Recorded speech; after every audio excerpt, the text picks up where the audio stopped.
Councilor Carlone? Councilor Carlone? Yes. The meeting has arrived and you have a quorum. Thank you very much, Mr. Clerk.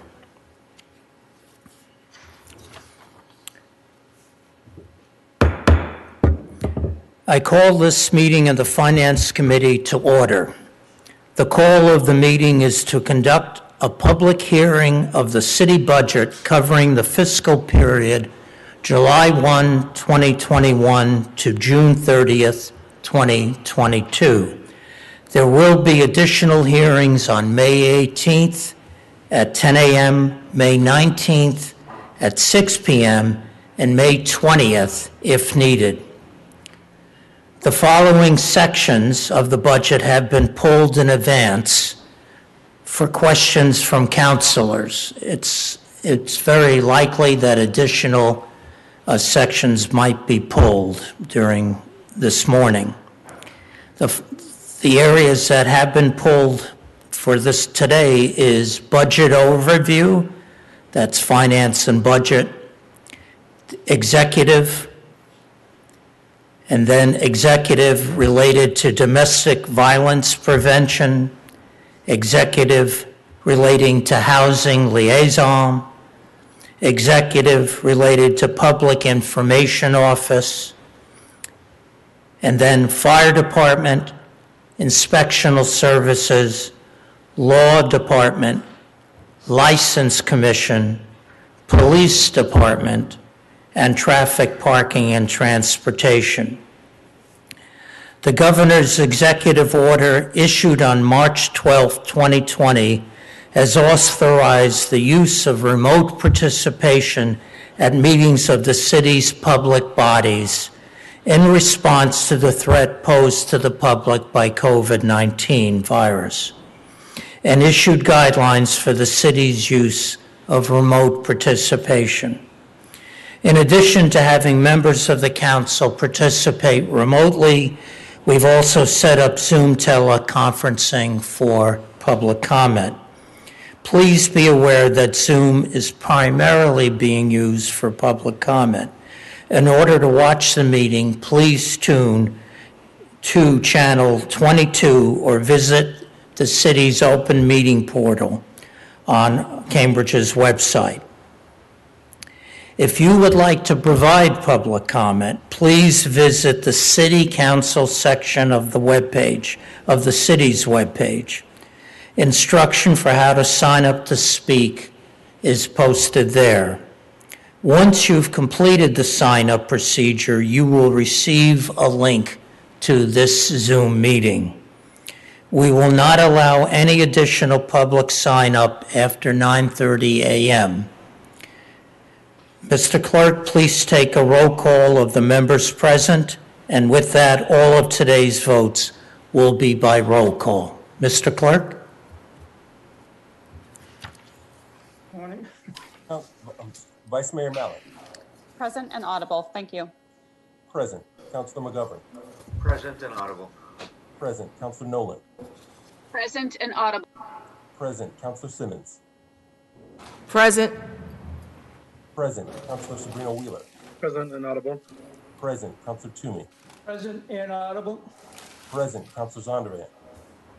Present and audible. Present. Mayor Siddiqui. Present and audible. Present. Councilor Carlone. Present. Thank you, Mr. Clerk. Today's agenda or format is the following. Departments and budget book sections being considered are already listed on the agenda, what I've called out. We will then discuss department budgets that are pulled by councilors.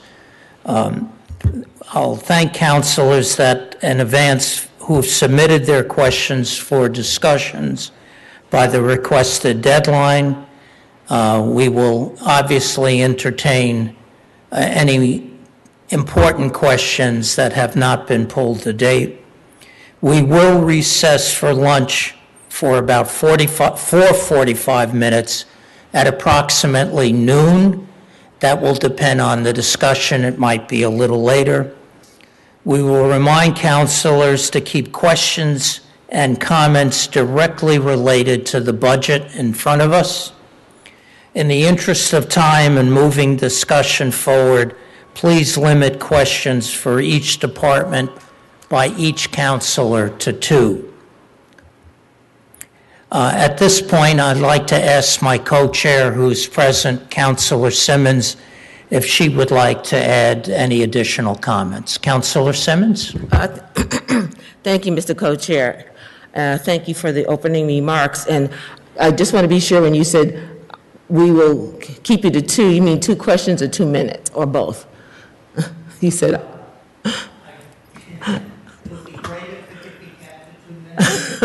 Okay. Thank you, Counselor. So I want to just welcome to day 1 of the Finance Committee hearings for fiscal 22 budget of the Cambridge City Council. And as I agreed upon by myself and my Finance Committee co-chair, Councilor Carlone, we have divided the duties of these hearings by placing me at the helm of the primary chair during last year's round of budget hearings and placing Councilor Carlone at the helm this year. Therefore, I look forward to Councilor Carlone driving this process forward today, and of course these hearings.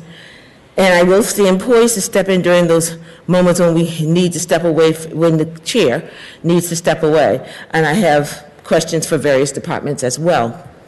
In terms of my general open remarks for the budget hearings, I just want to say that I applaud the work of the city manager, the finance department, and their team. And I've done as much as I can to support them, but also to applaud the fact that they've done so much work to maintain critical city services throughout most of our challenging periods that any of us have lived through.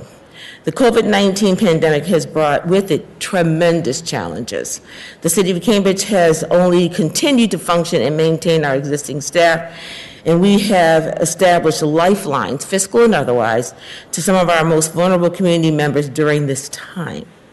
I do want to state that it's imperative that the city continues working to lift up and bring relief to our Black-owned businesses, Black and Brown-owned businesses, women-owned businesses, which are among the most hardest hit during this past year. If businesses are to fail, if these businesses are to fail, it will send ripple effects through our community, and likewise, if they succeed and thrive, that shall create positive ripple effects. So I want to keep my remarks brief, as I know we have a very long day ahead of us. So I'll stop there and just thank everyone who worked so hard and diligently to put this budget together. I look forward to the presentation and to the question and answer sessions as they unfold throughout the hearings. Thank you, Mr. Chair. I yield the floor. Thank you, Co-Chair Simmons. I want to add that you speak for both of us, and I greatly appreciate your comments. So for the public, we want you to know that the budget book is 1.5 inches thick and very detailed in many areas. One of the things that we asked the administration to do this year is to explain more about the process. They've done that.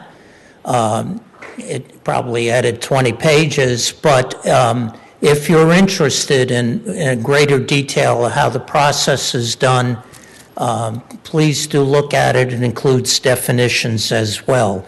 In the past, we've asked some general questions about that, and I greatly appreciate it. This year, obviously, the past year has been a difficult year for the city, both in figuring out the budget and in balancing situations, less income in some areas that I think the manager might just casually mention, not in great detail. So this is an unusual year, and Cambridge pretty much comes out in a very good balanced state of affairs. There are always issues. Councilors have particular issues that are important to them, and this is the way we discuss those issues and question scope. But the questions today by council, as I said earlier, will relate to the budget and scope, and we will go from there. The next portion of the discussion is an introduction by the city manager. Mr. Manager, could you please present your preliminary thoughts on the budget today? Certainly. I'll make some opening remarks and then turn over to David Kale for specifics. But first of all, I want to thank the two co-chairs, Councilor Carlone and Councilor Simmons, for all the work they've done throughout the year, working with myself and my finance team in terms of the finance position of the city and really helping deliver and work with us the budget we've produced today. So I am pleased that we were able to receive some of the councilors submitted questions in advance of today's hearings. I think that's always helpful. Our staff work incredibly hard and have demonstrated their commitment, flexibility, and creativity to residents of our city, particularly during this pandemic. It has been a very challenging year, and you have in front of you a budget that I think would be the envy of most cities in the Commonwealth. All departments dedicated an enormous amount of time and preparation of the budget and really how it addresses the city council priorities. I can't stress enough that the department heads have really spent a tremendous time focused on city council priorities. We think the council should ask questions and concerns they have with the budget, and no question is too difficult. However, what concerns me is that some of the submitted questions that we have received perceived to be having a negative tone and can have potential impact on the test staff. I raise this issue because I don't believe it's the intent of the council, and I hope that all of us, as we move forward, can keep this in mind during this important budget discussion. I'll now turn it over to David for the financial position. Thank you. Thank you, Mr. Manager. Mr. Kale? I'll just be brief. I think as we talked about last year when we developed the 21 budget, we had to make adjustments, and we talked a little bit about that last night, about holding positions till April in the way we budgeted them for a variety of reasons. While things look like they're improving, clearly one of our strengths in the past has been our ability to use non-property tax revenues. We are continuing to use those, but frankly, they're at the lower amounts that we established when we set the tax rate in the fall. Hotel motel tax is budgeted approximately to what we budgeted. We were getting $16 million a year. We're getting far less than that. We're budgeting 75% less than that amount. Meals tax looks like it's rebounded, but again, nowhere near than the 5 or 6 million we were normally getting. Traffic and parking funds are coming back, but again, we've been conservative and have made adjustments to their revenue streams. You've approved the water and sewer fund budgets with the water and sewer rate. Again, we had to make adjustments with our revenues there. State aid, again, fortunately, has not been reduced and is being increased based upon the governor and the House Ways and Means budget. So there's pluses and minuses. Again, in the departmental budgets, we've been conservative to make sure that we don't over budget our revenues. And hopefully by the time the fall comes, we will have a better sense of where things really will be in September, and looking forward to the remainder of the fiscal year and make any adjustments. I know that the manager may want to speak to levy increases, but again, I would just point out that the levy increase in this budget is 8.95%, which is one of the largest increases that we've had in recent memory. And even though while in the fall we tried to reduce that percentage increase in the levy, we've been able to do that by using our reserves and non-property taxes revenues that we feel we could expand upon based upon actual receipts in the prior fiscal year. I'm not as confident that we're going to be able to do that in the fall, and I think that, and the manager may expand upon this about, impact on property taxpayers in terms of what we're presenting in terms of their tax bills in the fall. Again, we've been very fortunate to be able to produce budgets that have expanded services that basically have had limited impact on the levy and the impact on people's actual property tax bills. Again, though, I think one of the things that we're fortunate is that we are below the levy limit, but we are going to use some of that in terms of balancing the budget in fiscal 22. As I said last year, 21 was a bridge year. We're on the other side of that bridge, and hopefully things will continue to get better. But as we also said, it's going to take a few years before we get back to where we were in 19. And I think while things look encouraging, our revenues are not what they were with regard to the non-property tax side. So that's going to have an impact on how we balance the books. So I don't know if you want to add anything, Mr. Manager. Thank you, Mr. Kale. Are there any other additional comments by Mr. Jennings or others on your staff? Thank you through you, Mr. Chair. Thanks again to staff, department staff, city manager, fiscal staff. The budget book is obviously very comprehensive. It has a lot of information in it and takes a lot of work to put together. But it's really critical that it's clear to you as a council. It's understandable to not just the council, but also the community members who are interested in it. Because there is a lot of information, and it's important information about how the city uses resources and where we set priorities and the work we do. So happy to move forward with the discussion. Look forward to helping clarify anything and answer questions that come up. Thank you all. Mr. Manager, did you want to conclude with any comments?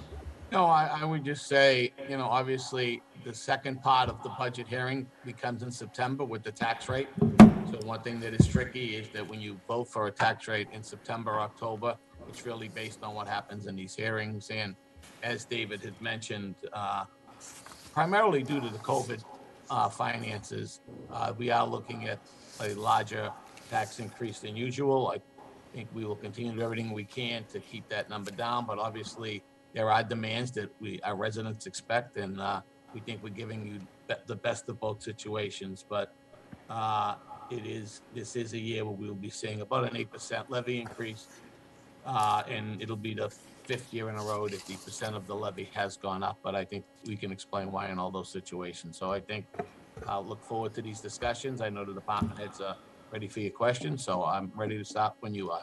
Thank you, Mr. Manager. I'm going to... So, Mr. Chair, excuse me, Mr. Chair, but just a point of information. Yes, Councilor. I was just reviewing very quickly the questions, and it looks like the mayor's questions might have been left off the Yes, docket. I have it. Thank you. Just wanted to make aware. Thank you. I was just going to go over the list already. Thank you, Mr. Chair. This is the list I read earlier, and I'm going to read it again, was the list that was put together by the clerk from questions and requests for pulling certain departments as of Friday noon. Since that time, we do have other questions, and these departments have not been pulled as of yet. So the questions that came in later, if after I read the list again, if you wish to pull a department that you have a question for, please let me know. So I will read the list one more time just for clarity, and I will list the councilors who have asked questions related to that, again, that came in on Friday. Budget overview, questions from Councilor Toomey and myself. Executive questions from Vice Mayor Mallon. Executive Department questions on domestic violence prevention from the Vice Mayor. Executive Department Housing Liaison questions, and these departments have been pulled, from Councilor Sabrina Wheeler. Executive Department Public Information Office questions from Councilor Sabrina Wheeler and Vice Mayor Mallon. Fire Department, questions from Vice Mayor Mallon. Inspectional Services, questions from Vice Mayor Mallon. Law Department, questions from Councilor Simmons, co-chair. License Commission, questions from Councilor Sabrina Wheeler and Vice Mayor Mallon. Police Department, questions from Councilor Sabrina Wheeler, Vice Mayor Mallon, Co-Chair Simmons, Councilor McGovern, and myself. Traffic, Parking, and Transportation questions from Councilor Sabrina Wheeler, Vice Mayor Mallon, and myself. Now, in looking at the additional questions that came later, I suspect there will be other departments pulled, and this is your opportunity now to pull them. I don't see hands raised, so councilors, just call out if you wish to to address the full council and the committee. Mr. Chair, Councilor Sabrina Wheeler? Yes, please. there were a couple that may have been followed, so apologies if I missed it, but I wanted to make sure we pulled information technology and housing liaison. Information, technology, I'm sorry, and the second one, Councilor? Housing liaison? I did mention that, but maybe I skipped over it. Yes, that's already been pulled. Thank you, Councilor. Anyone else? Chair Carlone? Yes, Councilor Nolan. Yes. And sorry, it appears that I did send questions late over the weekend. That's but fine, that's fine. There was although these are relatively simple questions that hopefully can be addressed. Employee benefits, Employee benefits, I'm just writing this down, so one sec. Yes, Councilor. budget policy, Budget, okay. Mr. Chair, could we define what that means, please? Is that budget overview, Councilor Nolan? well, a very specific question I asked was just related to how it is that we will, in this budget, at least reference the fact that we will intend to change our budget policy in line with the council order that was passed about divestment from fossil fuels and private persons. We recognize we won't have a full policy, but I want it to be reflected that we will be working on it. So, Okay. Mr. Chair, I think that would probably be deferred to next week under financial summaries. Okay. I would defer to you. What I see on the list is budget-policy is one of the actual elements. If it's next week, that's fine. So, Mr. Kale, you believe it is, Financial summaries, the investment policies under financial summaries. okay, thank you. Sorry, I just want to make sure we have it right. Financial summary. And after financial summary, it was investment policy? That is part of the financial summary. Yes, investment policy. Yes, thank you. Any other counselors? Yes, electrical. I'm sorry, you have to repeat that. Electrical. Sorry, electrical. Oh, electrical. For some reason, I'm not hearing it very well. Electrical, yes. And I believe those are the only ones that are in addition to the ones you have called, several of which I also had questions on. Thank you, Chair Carlone. Thank you, Counselor. Madam Mayor, yes, please? Councilor Zondervan, yes. Thank you, Mr. Chair. I would like to pull the clerk's office as well. Clerk's office? Yes, Counselor? Anything else? That's it. Thank you, Mr. Thank you. Madam Mayor, is there anything that you would like to pull? I think all the ones that, Okay, I'm just looking at your list.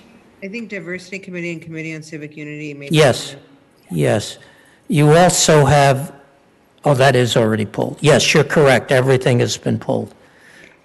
So unless I hear otherwise, that'll be all the departments that are pulled.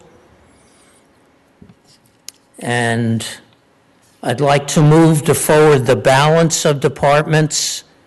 So, Mr. Budget- Chair, are you Counselor? asking for a motion to move the balance of those departments with a favorable recommendation? Thank you, I Co-Chair. so move. So move. Mr. Clerk?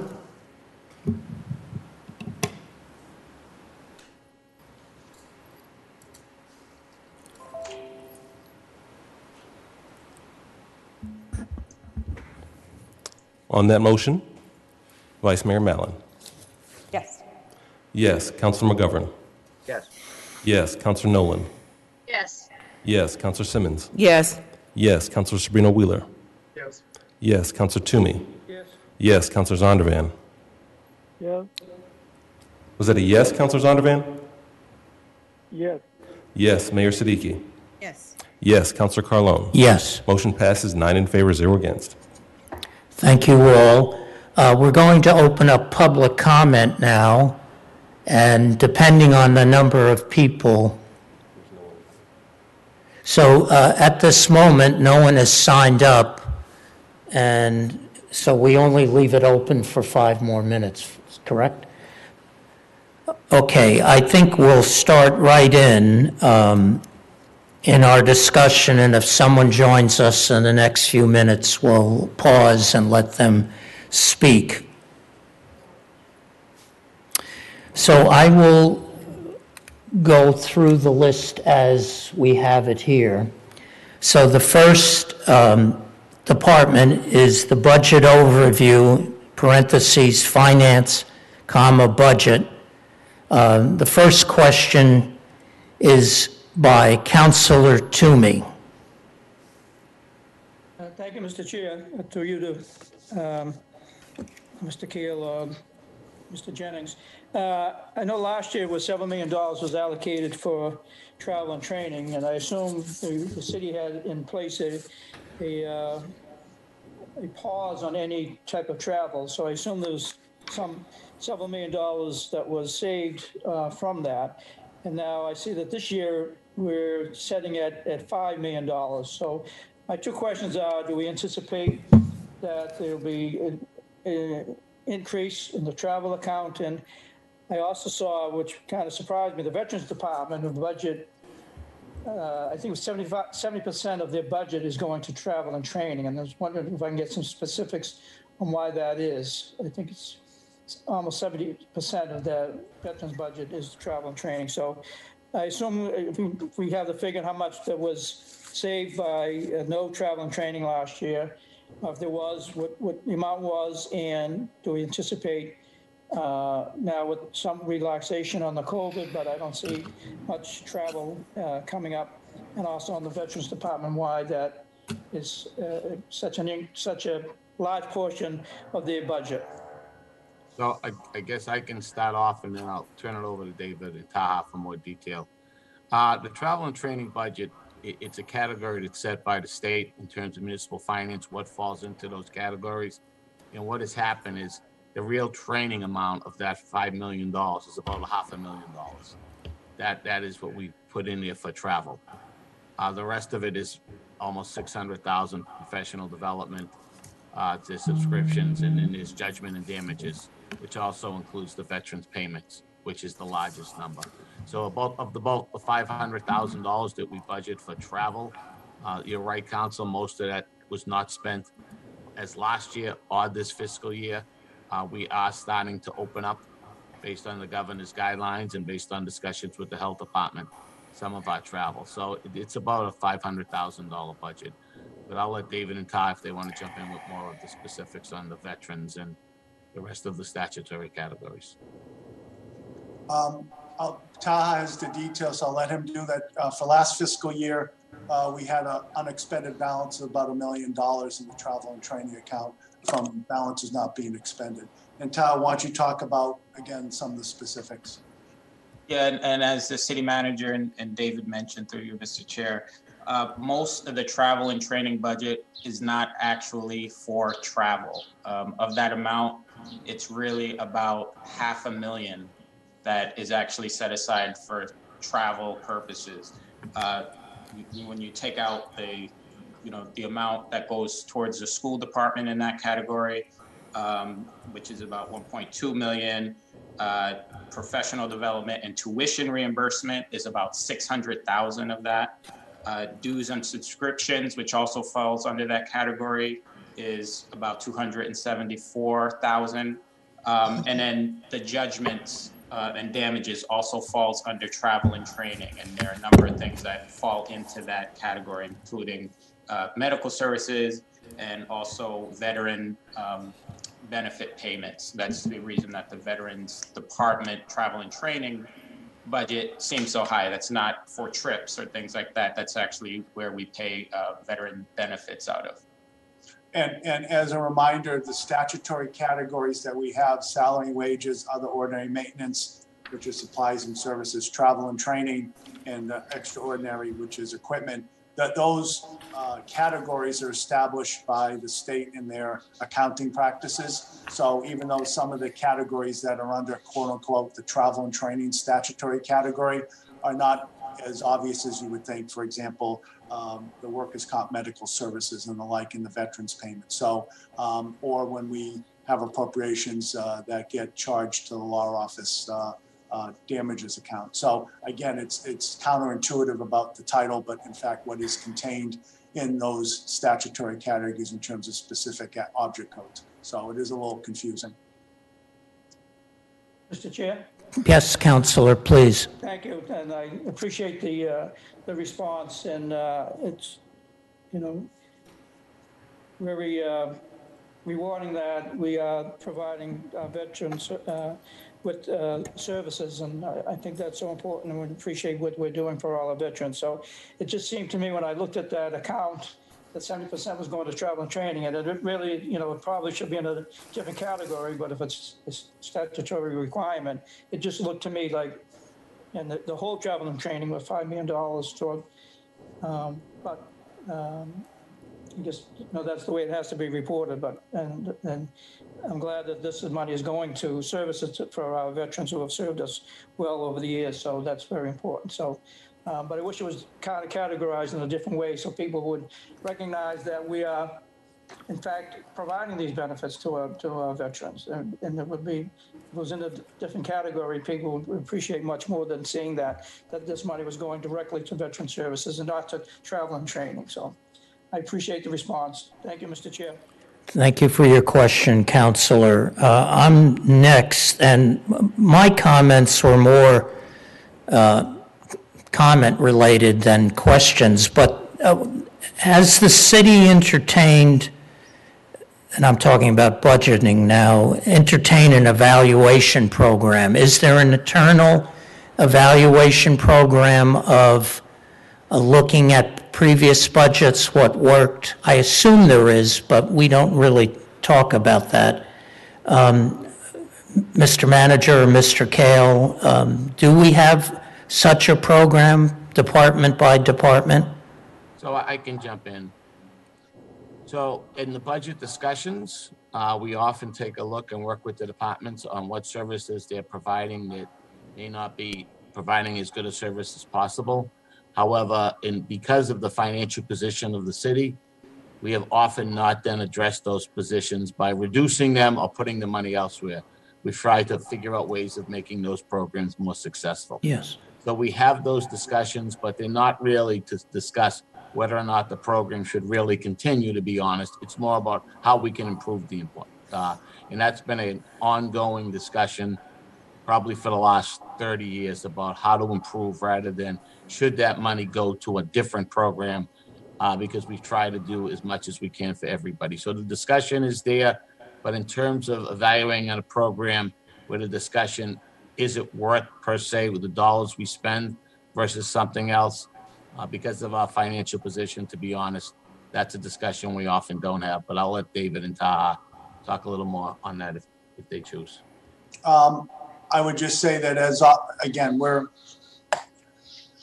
in a good position in the sense that we have the ability to look at these things in a holistic fashion in a prudent way. So as opportunities, as the manager said, present themselves, we try to take advantage of those. And I know that, the place where we have a lot of programs such as Human Services, I know that Assistant City Manager Semenoff does that constantly. For example, when we had a vacancy in the General Services Department, we basically did consolidation so that it fell under the Finance Department, and we were able to make some reductions there and still provide services in the print shop and the postage area. And then when we had a vacancy in the Weights and Measures, we evaluated the program, and we were able to consolidate that within the Inspectional Services Department to basically take advantage of some economies of scales and basically provide better service, in my opinion. So as opportunities present themselves, and I just gave 2 examples, we do look at that. And then on the programmatic side with regard to the social service side, I think that happens constantly. And as the manager said, I think we try to make improvements to make the service delivery better. But it is a constant conversation that does take place. It's done in in the budget hearings, but it's also done year round, to be honest with you, as opportunities present themselves. Thank you. So in essence, you are constantly refining scope and programs over time. Yes, Yeah. especially programs that don't affect the residents directly is Yeah. what I would, is most. Yes, thank you. My second question, which I realize doesn't have to be in this meeting, but I have it here. The scope of City Hall renovations, it's been almost a year since we talked about it, and construction's going on. Just briefly, can you tell us, are the offices for counselors in this scope, or is that a second-year scope? So I can have David go over the specifics, and I know the council is aware of this, but I will remind them again that about 6 weeks ago or 7 weeks ago, there was a concern at how we could keep the council more updated of what's going on, and that is not specifically addressed in your question, council, but I do want to remind the council that for the last 5 weeks, we have been giving them the updates of where we are. That doesn't give you long-range plans, but it does keep you up to date of what's happening in the building.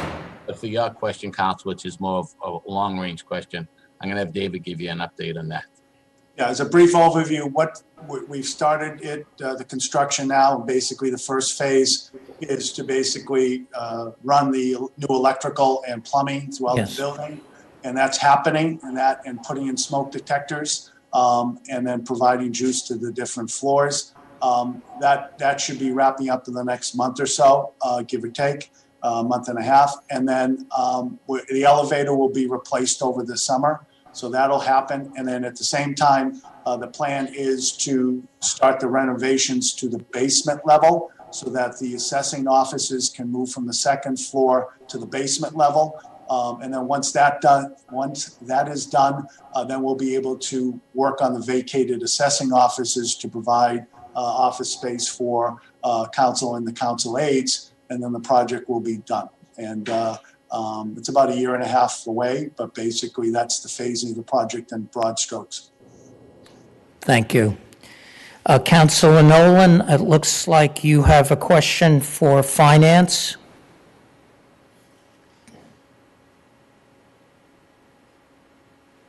This is just overall in the budget overview is the section we're on? Yes. Okay. I do want to add on to your question about the municipal improvements. I also had inquired about what are we doing in line with our policy of any time we do building improvements that we pay attention to our own policy regarding getting closer to net zero. And Commissioner O'Riordan sent me a list of the various ways in which this upgrade is trying to reduce the adverse impact on the climate that our own operations at City Hall have. And I know they're seeking to do more, and I will continue to push us to do more. It's an old building, but we really have to get to a better place. But I really appreciate it and wanted to thank the city for that response to my question on this issue. If we're in the budget overview section, I'm not sure if this is the correct place to be, but there is a mention on page I-26 of the future of the Public Safety Task Force. And we can either talk about it here or at another time, but I'm incredibly... Then another time then. We'll get to it. Thank you. I just noticed you had a finance question. And that... On the pensions? Well, I know an entirely new budget cash management policy will not be ready in time. Right. I believe that's the one that Director Kale said we should hold off until next week. Okay, sorry. I do think on the precursor for the entire budget overview, I want to echo that it's an incredible job to get this out there. It would be really helpful to me, and I think to others as well, in many areas, the specifics of the outcome and performance measures are not actually very specific, and they do not include outcome measures. And some departments excel at that, and others don't have those outcome measures. They're not SMART goals. They're not specific, measurable, achievable, relevant, or time-based. And I really encourage us to move to a situation where every single one of those are. And again, I appreciate there are many departments that are getting there, but there are others where it's very difficult to know how we would measure success because it is not any kind of measure of what the actual outcome would be other than, for instance, holding a meeting. We want to make sure the meetings held are effective and produce some kind of outcome. Thank you. Are there any other comments about budget overview or questions from councilors? Yes, I can't tell who's speaking. I'm sorry. This is Councilor Zondervan. Yes, Councilor, please. Thank you, Mr. Chair. Are you able to see us raising our hands on Zoom? Because I was trying to use It's not coming. Okay. He's raising hands on Zoom. I wanted to go back to Council Nolan's reference on page I-26, the future public safety task force, because that's actually the only place in the budget where it is mentioned. And my question is simply that it states in the budget book that recommendations will be made, it's anticipated that recommendations will be made in early fiscal year 22. So my question is, does that mean that this alternative to public safety is not funded in this budget and will not be funded in this budget? I guess I can jump in and then we can. Mr. Manager, I could like 2 minutes police, but Mark or Denise, I don't know. But I certainly, Mark, I'll turn it over to you then. Yeah, if I can. So we're expecting, we're working on the draft of the report currently. We're expecting that draft will be submitted to the task force very shortly and to the city manager soon after that. One of the things that has been made clear throughout the task force conversations is that we wanted to certainly move quickly as this is an issue that people are very concerned about, but at the same time it's a complicated and complex issue, and we needed to do our due diligence, and we weren't going to put something forward just because we felt we had to put something forward. We wanted to try to do it well. What has sort of developed is, and anyone who's been on a task force would notice this or knows this, is that sometimes you come out in a different place than where you started or where you thought you were going to end up. It's looking more and more like there will be recommendations around continuing this process in a more broad way to include more, to get more feedback from the community, to look at this closer and further define what an actual alternative program might look like. One thing that the manager has made clear from the start, and I think we all know this, given Cambridge's strong fiscal position, unlike other communities where if an item does not get a program or an item does not get a line item in the budget, it doesn't get funded for that fiscal year. That is not the case with Cambridge. We fund things constantly that are not in the budget.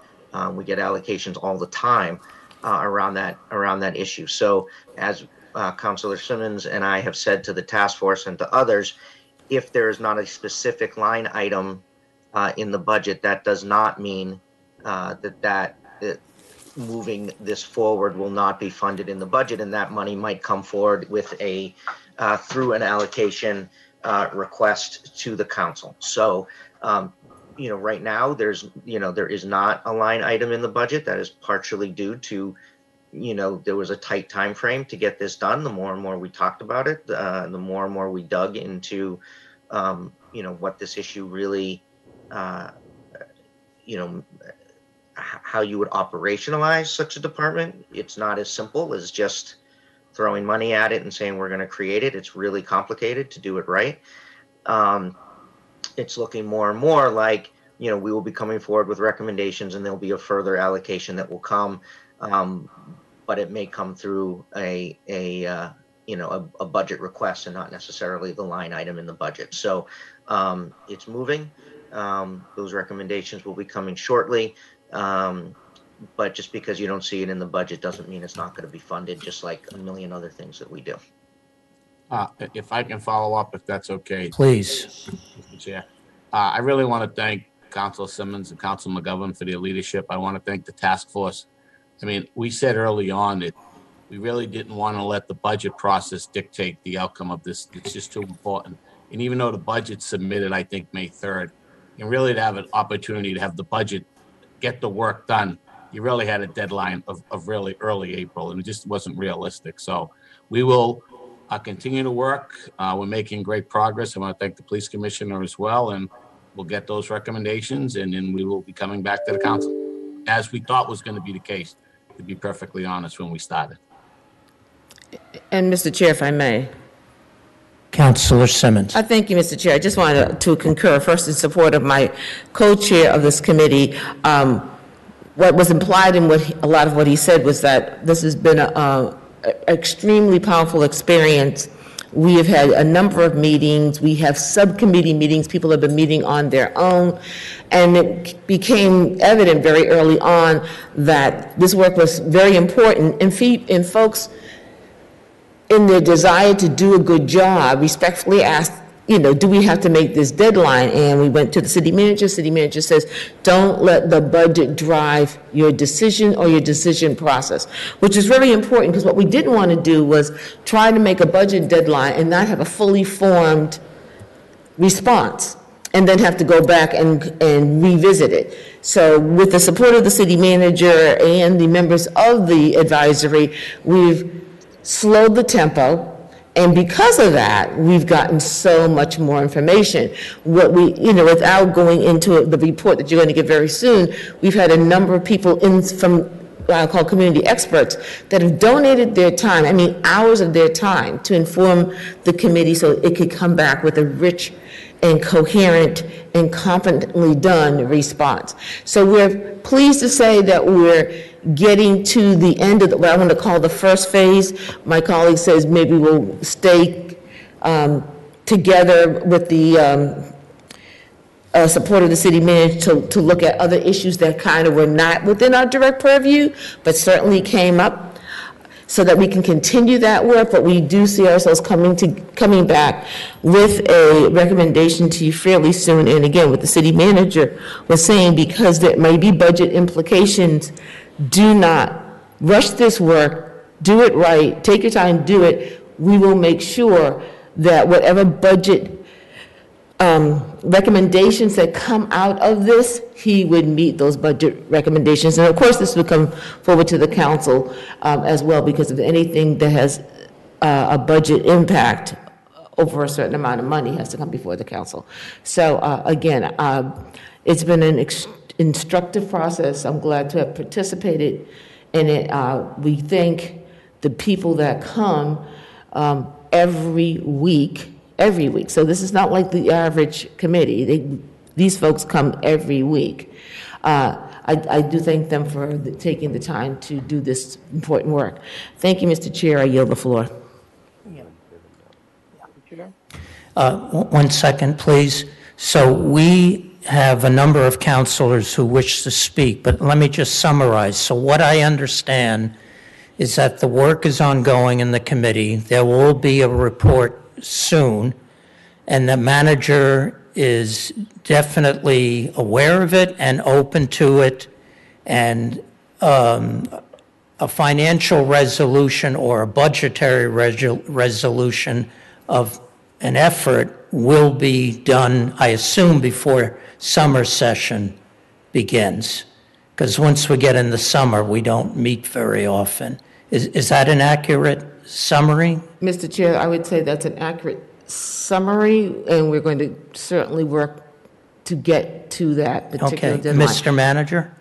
Yes, I've attended almost all the meetings as Great. well, and I think we're on the same page, and there will be no delay. Once we get the recommendations, we will address them and come back to the council with them. But we want to make sure that we had enough time to come up with the recommendations. Thank you. That's the game plan. So I have 3 councilors waiting I have 3 councilors waiting with their hands up, and it would be unfair. You will get your opportunity. I still have the floor, Mr. Chair. I asked the question. The question was answered. Continue. Thank you, Mr. Chair. I appreciate that.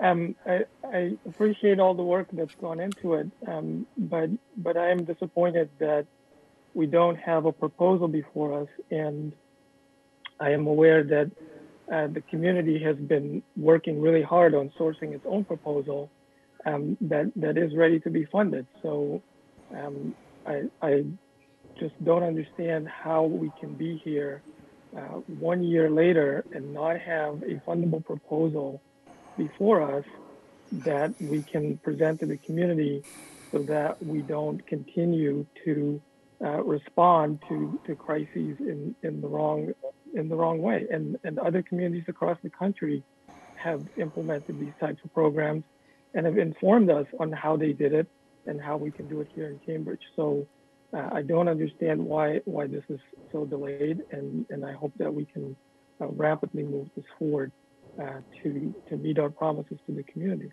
Thank you, Mr. Chair. Thank you. And that's, one second, Council McGovern, and that's why I said that we're looking forward to this happening as early as June and before the summer session. Councilor McGovern, I know you want to comment. I would just point out that, yes, we are.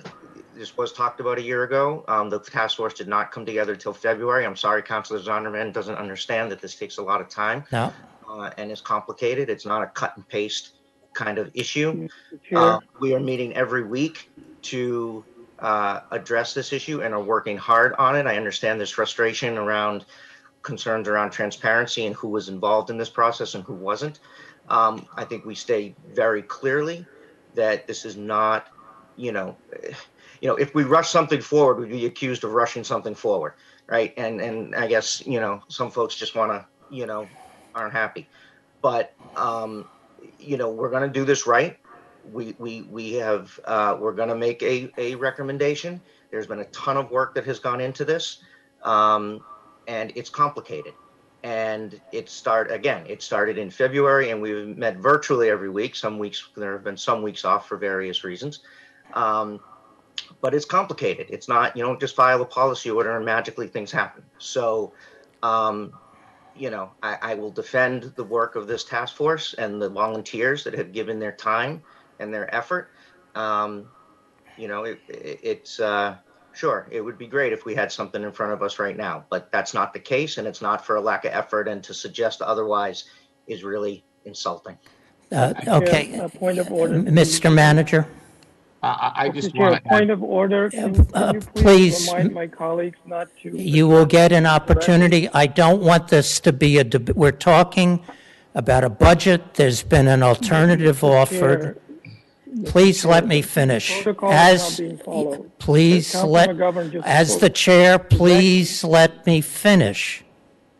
You will get your opportunity. You both spoke. Point of order, Mr. Chair. I'm not trying to debate. I'm asking Mr. Chair, if this is going to continue, remind my I'm going to colleagues ask for not a to recess speak because this is directly to me. inappropriate. Maybe we can need to talk to our colleague offline just to try to follow the basic rules of courtesy. So if this is going to continue, I'm going to ask for a recess. Mr. Chair, if I may. Mr. Clerk. Just through you to the body, the chair has the authority to grant the floor to individual councilors. So if one section of conversation is ended, the chair has the right to assign the floor to another member to continue the discussion. Thank you. So I share the interests as deeply as you do. I see this conflict in timing. There isn't two efforts going on, and people have asked for it to be resolved in June. I promise you I will vote for a positive program going in the right direction. And they have asked for an extension to June. That's how I look at it. I have other counselors who wish to speak. They might say exactly what you're saying, but it is their turn. We are still in we are still on the first topic. And I have to manage this through the whole day. You will get your opportunity to talk, but I don't want a repetition of the same comments. I realize there's a conflict here in opinion. and I am going to go on and to the next speaker. That is the point of order, Mr. Chair. I am going on to the next Debate. speaker to get other people's opinions in. You can come back after that, but at that point, then we're going to move on. That is my job, is to move on. I know we're going to have disagreements on this issue. I get it. I support it. But I also want it to be a fair process all around. An independent study, as much as I believe it's correct, has to also be followed by the manager's look at it. And this is what is happening. As much as we don't want it that way, that is the process. So Councilor Sabrina Wheeler is next, followed by Councilor Nolan and Vice Mayor Mallon. Thanks, Mr. Chair. Thanks to the chairs and to staff for. Could you speak a little louder, Councilor? We're not hearing you. Yeah, how's this? Can you hear me a little better? Yes, we can. Okay. Yeah. Thank you to the chairs and to staff for putting together the FY22 budget and these hearings. I had two questions on this budget overview section that hopefully will be pretty brief. The first is, after some of the large public conversations around the budget last year, we had talked about holding meetings earlier than May this year to sort of give the councilors, give the public more time to weigh in, starting in either the winter or even the fall. I know Chair Carlone has heard me ask about this a few times. That didn't end up happening. And I know there's been a lot going on with the pandemic, but I did just want to give, both staff and the chairs a chance to explain for councilors and members of the public why, we didn't end up holding finance committee meetings earlier this year. I'll leave that up to the chairs, but I'm not sure what type of finance committee meetings you're talking about. The budget process is based on a calendar. In the middle of COVID, we were able to accomplish that calendar. So we have followed the format to a T. I can't tell you how proud I am of city employees and the budget to get us to this point, but I know we haven't missed a meeting that I'm aware of. So if there was an additional format that I'm missing, I'll leave that up to the chairs. Mr. Manager, in all fairness, this is on the co-chairs, not you per se. I did say that we would have meetings, and quite frankly, we've had so many meetings in this council in the last year that even during COVID, that we didn't get to it. It's simple as that. Do I think we should have policy meetings in finance? Absolutely. But it didn't happen. And we, Councilor Sabrina Wheeler and I did communicate, I think it was about 2 months ago, and I said, you're right. And, I don't know what more to say. It's been a tough year, that's all I can say. And we have so many committee meetings that we have a hard time getting ordinance meetings in. That is my only response. Thanks, Mr. Chair. That's fair, and I figured But I agree with you, is my point, and I see it as it's a disappointment for me. Please, Councilor. Thanks, Mr. Chair. That's I figured that would be a response, and I know it's been a really challenging year for everyone. And the city and beyond. Just sort of putting on record that for the FY23 budget, I would love to see us start the conversation earlier. I think today's an example. We're going through, I think, more than 20 different departments in today's meeting. It's just not a lot of time to really go in depth. I've been talking with city councilors in other cities about the budget process there. Boston is a really interesting example where the city council and administration do meetings like this, but they also do public working sessions where they're really getting into the details of line items. Budgets are going up and down according to the wills of the elected body.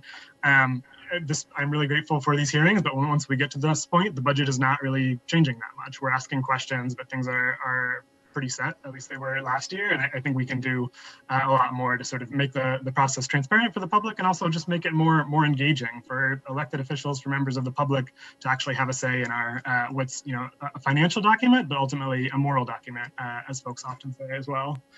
My second question. Hold on, Mr. Chair, I have to respond to that. This is a city manager form of government. And as much as the council sometimes feels it isn't, it is. We have allowed the public to be involved in every process. The budget is based on what the residents of this city want. So it is unfair to compare our process to Boston. I would put our process up against any city. I would say the services we provide to the public is as strong as every city. But there is a charter in the way you do budget when there's a city manager and when there's a mayor. And we just cannot change that because the councilor feels like we don't need to follow the format that reflects the city manager. This is over and over again happening with the challenge of the city manager's position and authority. And the simple answer is you either work with the city manager's position or you remove it and go to a different function. But you can't change the government that you have as long as there's a city manager. And this is an ongoing discussion in so many areas that it needs to be addressed because it just continues to come up and it is unfair. This is the government of Cambridge. This is the process we have. It is something I am proud of. I think if you look at our resident surveys, they're proud of it. And I think the council should be proud of it. And I'll stop with that. Thank you to the chair. Thank you, to the chair for giving me the opportunity to speak. I do appreciate the city manager's comments. I gotta say, I don't appreciate the tone as much. I've tried to be very polite in my tone and provide constructive criticism. And Okay, let's focus on the subject. Thanks. I just want to address that remark because I'm trying to be very, clear and constructive in my remarks. The second piece I just did want to ask about, and I think this is a question for Mr. Kale. And sort of to address the budget as a whole, the city council, the charter is very clear, has to approve the budget. That the charter is very clear that we have power over that in that area, and that's why it's appropriate to ask these questions. The second question I had was on the levy capacity, and I know the tax rate is set in the fall. That here we're setting the budget, and the tax rate will come likely in October. But did just want to ask if we have a sense of what the excess levy capacity is going to be with the budget that's before us today. We really won't know that till the summer because the assessors are finalizing the values and we haven't finalized the levy, but the levy is going up $42 million, which is one of the largest increases in levy in the last few years. And so basically, I believe our excess levy capacity was $188 million, but I think we'll eat into that. And I think that we're assessing the issue of assessed values that the assessors are working on and what that translates into. I would point out that the reason why, unlike other cities and towns that are looking at overrides or looking at budget reductions, is our ability to basically bring you a budget that frankly can increase 8.95% in the levy and not have to worry about it because we do have excess levy capacity. And I think that is one of the things that outside rating agencies look at is our flexibility and our ability to meet challenges. And I think that we faced it this past 2 years and will continue to face it in future years where our ability to have strong reserves and flexibility allows us to have a budget that you have before you that increases money to priority areas of the city council. So I would say that we'll know exactly what our excess levy capacity will be as we get closer to September. I suspect it will not be as large as it is now, to be honest. Thank you. That's helpful. And just briefly, I know this is a point I've brought up before when we talk about the budget and the tax rate, but most cities and towns in Massachusetts, many, if not most, I should say, do use their full levy capacity. And I know there are trade-offs between the levy and the tax rate. But just do want to bring up that we have among the lowest tax rate of cities in Massachusetts. And so when we aren't using that full levy capacity, we're leaving money on the table, the bulk of which would come from the large corporations in Cambridge. And that's money that, especially in a pandemic, could go to affordable housing, it could go to supporting local restaurants, it could go to municipal broadband. And so, I won't belabor this point too much, but did just want to bring up that point while we're on the budget overview. So I yield back. Thank you. And so if I could, Mr. Chair, and again, I appreciate what you said, Councilors Sabrina Wheeler, as working in two communities that were at the Prop 2.5 levy limit, it is a very miserable existence. I'll just leave it at that, okay?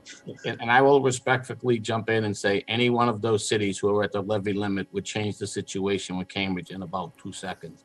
They're not at the levy limit because they chose to go to taxes. They're at the levy limit because they have no choice. And the flexibility we have is something we should be proud of. Thank you. Okay, thank you, Councilor Sabrina Wheeler. We're going on to Councilor Nolan, followed by the Vice Mayor.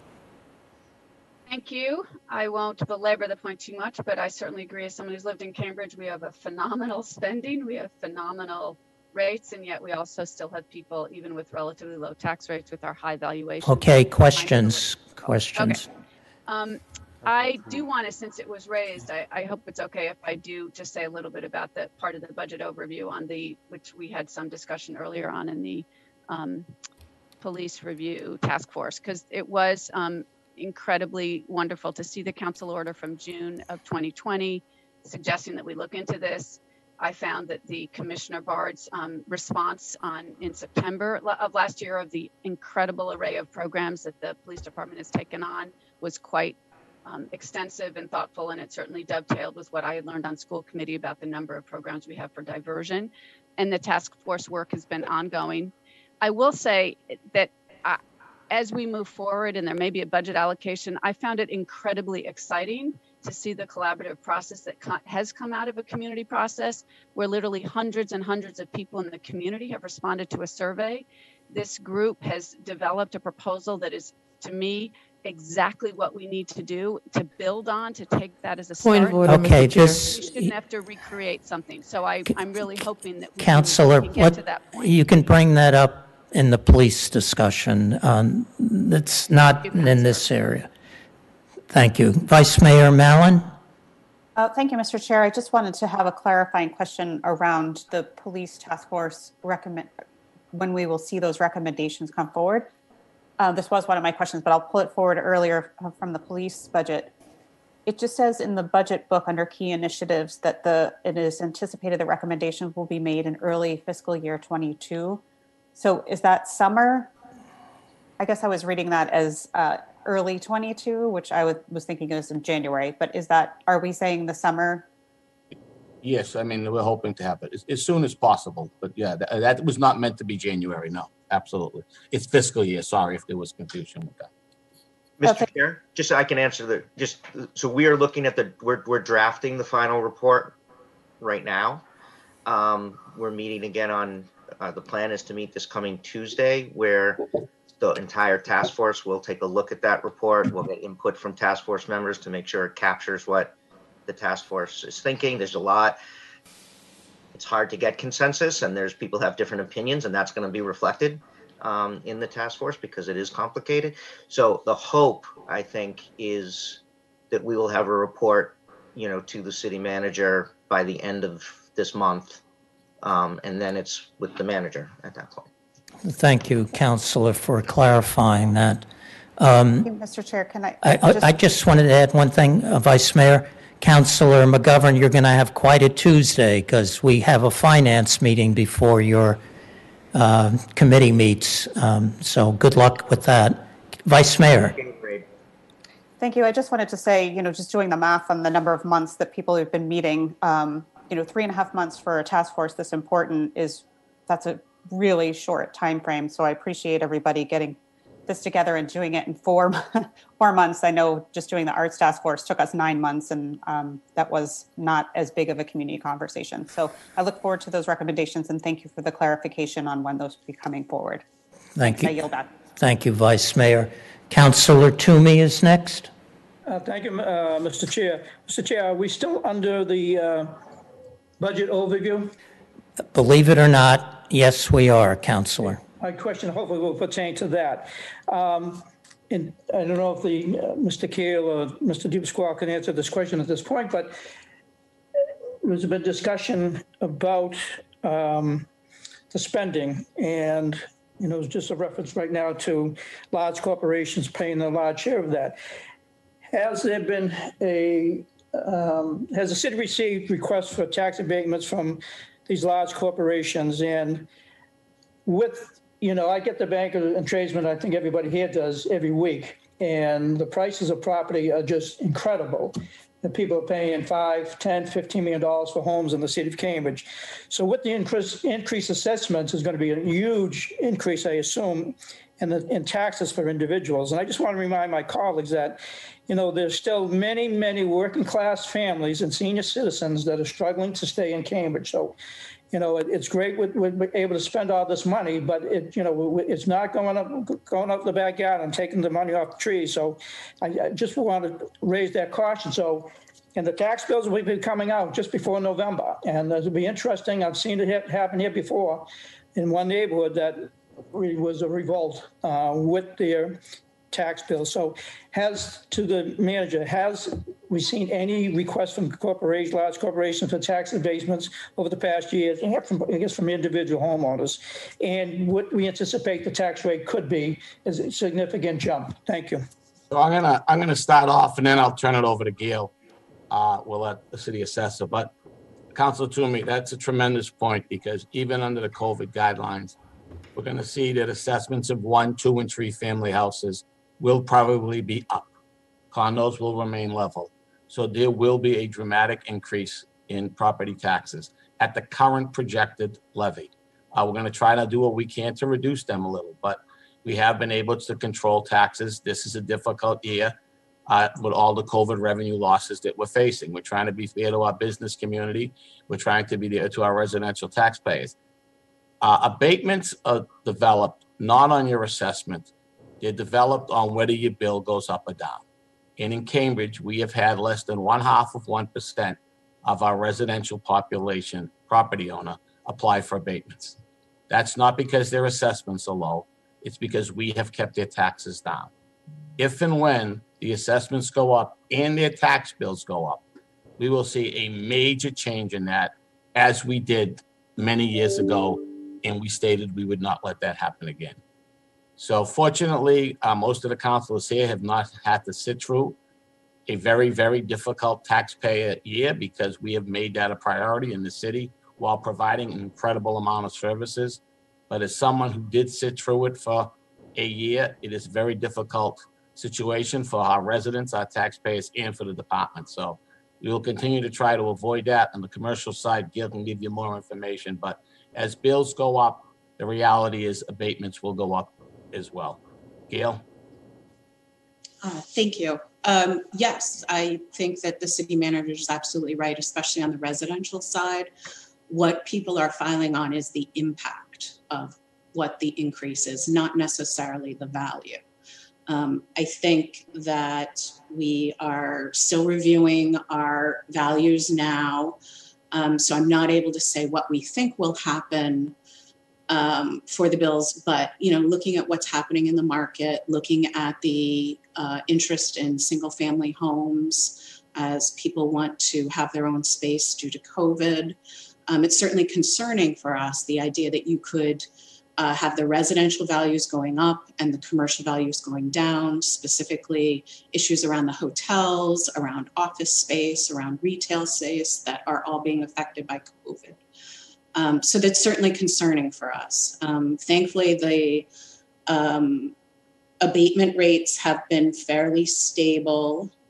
Fiscal 20, we had 485 abatements. Fiscal 21, we had 421. I think that the flexibility that the city has in having free cash and being able to use that at tax rate time is certainly something that helps protect the homeowners and ensures that we don't have these large bills coming up. And having the excess levy capacity also gives us the ability to not be forced to shift value onto the residential class, which is what some of these towns have to do when they're at the levy limit.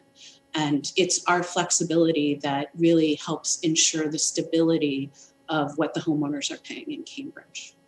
And I would just add that while we are continually outreaching to our commercial and hotel motel property owners, remember what happened last fall.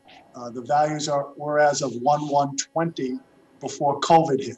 So basically, this current tax season will be reflective of the impact on folks' commercial property with regard to vacancies in their property, or occupancy levels very low for hotel motels. So we will see abatements being filed because the impact of the COVID will be reflected in the FY22 values, which is as on 21. And as Gail said, and I think as the manager said, the worst thing that can happen is our residential component of the bill gets shifted to more residential. So basically, any increases in levy aren't necessarily split that 2/3, 1/3, but get shifted more to the commercial side, which happened several years ago, which had a chilling effect on folks' tax bills. And I think we should just keep that in mind. We've got a couple of things going on: the impact of COVID on the values for FY22, and the shift between who gets assessed the value of the property taxes, and making sure that that doesn't necessarily shift entirely to the residential homeowners. Thank you. I'm going to, please, go ahead. No, I appreciate the response from everybody. And again, I'm just throwing caution to the wind here. I've been through it when it happened. There was what we called, we never thought we'd see in Cambridge, really a taxpayer, not a revolt, but certainly one ward certainly was impacted tremendously. And actually, the city council in that ward actually lost that election because of that. So I'm just throwing that out there that, with these abatements coming in from these corporations and they're entitled to it, and the shift more to the residential, it's going to be impacting a lot of people, especially the working class and seniors in the city. So again, just throwing caution to the wind here. Thank you, Mr. Chair. Thank you, Councillor Toomey. So people who wish to speak the first round have spoken. Now we go back to Councillor Zondervan. Thank you, Mr. Chair. I do want to make a brief comment, and I would like to request that you recognize my earlier point of order, because we are trying to have a very difficult conversation. As one of my colleagues said, the budget is a moral document. And last time I checked, we still do live in a democracy. And as the elected representatives of the people, it is our job to ask difficult questions. And I appreciate that, sometimes those questions might be perceived negatively or not be received in a positive light. But we're just doing our job, and I recognize that everyone else is as well. So it's really important that we maintain decorum and that we do not take these questions personally, and that we do not, speak to each other inappropriately during these conversations. And that happened earlier, and I would appreciate recognition of that fact and a reminder to follow our council rules of decorum and to speak through the chair, and to not assume intent or assume that what people do or do not understand, and to not speak to each other by name during these debates. I would also like to ask for clarification, because several times while we've been asking questions about the future of public safety, it's been said that should be discussed during the police budget, but in fact it is not referenced in the police budget. So I don't understand why that would be the case. Number one, the chair's job is to be fair to everyone and to move the conversation along. We've been on this subject over an hour. I felt you made your points. I felt other people made their points while different councilors were waiting online. I knew we were coming back to you. I still feel I did what was proper. And if you wish to discuss it further, we can do it offline. I meant no disrespect. I think everyone knows me, that I try to respect everybody in their tent. And as far as goals, you know that I share many of the goals on this subject that you brought up. But my job today is to get through the budget, to get a vote on each pulled section, and that's my job. And I have to be somewhat neutral on the subject. However, as I said, I support doing the right thing vis-a-vis the committee that's in process and the Black response. And I will stop there, and I appreciate your comments, but I have to do what I feel is right. And we just have a lot to get through today, and that's my goal, is to do that in a fair way. We've certainly talked about the topic a lot tonight, this morning, just like we talked about it a lot in committee. The manager has responded, the committee has responded, and people on opposite viewpoints have responded. And that's my response. Thank you, Mr. Chair. I guess perhaps you're not understanding my question. I'm not questioning that I should have been recognized to express any further opinions. I'm asking to be recognized for a point of order because the rules were broken and colleagues spoke in a way that is not in accordance with the rules. And I'm simply asking that be addressed so that we can have a productive meeting. And I'm also asking whether this particular topic is or is not in order during the police budget discussion, because it's not actually referenced there. Thank you. My comments are for the full council, not just you. And you have a point there that they just spoke up. But I'm not going to continue this conversation, Council. I know you're both good people and you're both right. Please. I just wanted to offer my apology to Councilor Zondervan if he felt offended. Can I get that on tape? So you both can share it. I agree there was tension there. It's unnecessary, and I wish I had stepped in sooner. And Mr. Chair, I'll just say, but there are ways that, yes, I should not have mentioned Councilor Zondervan's ways, but there are ways that people are throwing insults without mentioning names, and we should all be a little more careful. I agree, and I failed there. That's on me. Okay, I believe we've come to a point where we're going to vote on moving the budget overview forward. Mr. Clerk. On that motion, Vice Mayor Mallon. Yes. Yes, Councilor McGovern. Yes. Yes, Councilor Nolan. Yes. Yes, Councilor Simmons. Yes. Yes, Councilor Sabrina Wheeler. Present.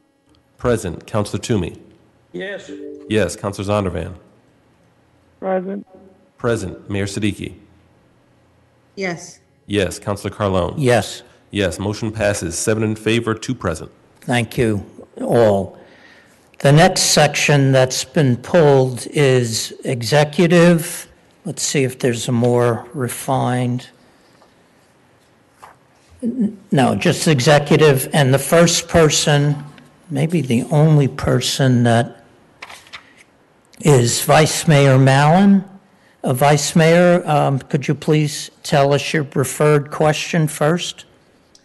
Thank you, Mr. Chair. Through you to the city manager and his team. I was excited to see a line item for translation services as $45,000 in the fiscal year 22 budget. This is something I think we all have seen over the past year has been incredibly critical as we push out information on the public health crisis to our residents, but it is something that I think we've been talking about for a long time that has been really needed across the entire city and the school department. There are a couple of other line items for translation services that I've noticed in the budget, and I'm wondering how these different departments are going to be working together to create synergy around those different line items. So there's $45,000 in the executive office, there's $130,000, I think, in the school department, $10,000 in the mayor's office, and $75,000 in the Family Policy Council budget, under an initiative that the mayor and myself and many people in the city are working on, a language justice initiative that hopefully will be coming forward with budget recommendations. So my question is, how is the executive office, the mayor's office, the Family Policy Council, and the schools all working together on some kind of synergized translation services for our residents?